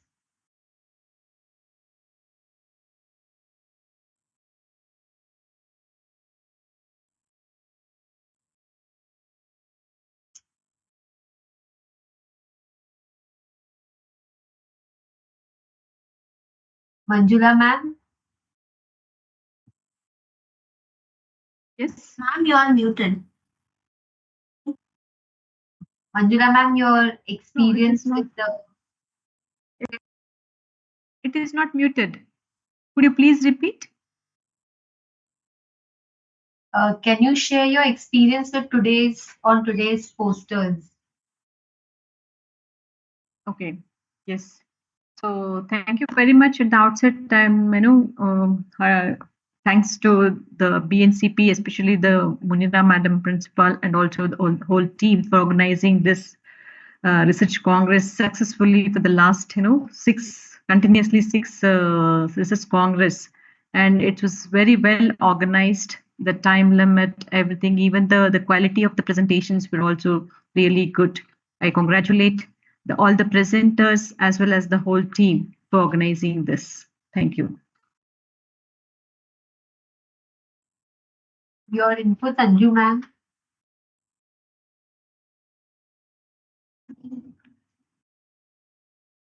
Thank you, everyone. I'm very much grateful and thankful to the organizers, especially Dr. Munira, and the whole organizing team organizes all the part. Even I have attended that inaugural sessions very well, very in a very organized manner. Also, all the participants who have presented in this oral poster presentation, they have worked very well and presented very well.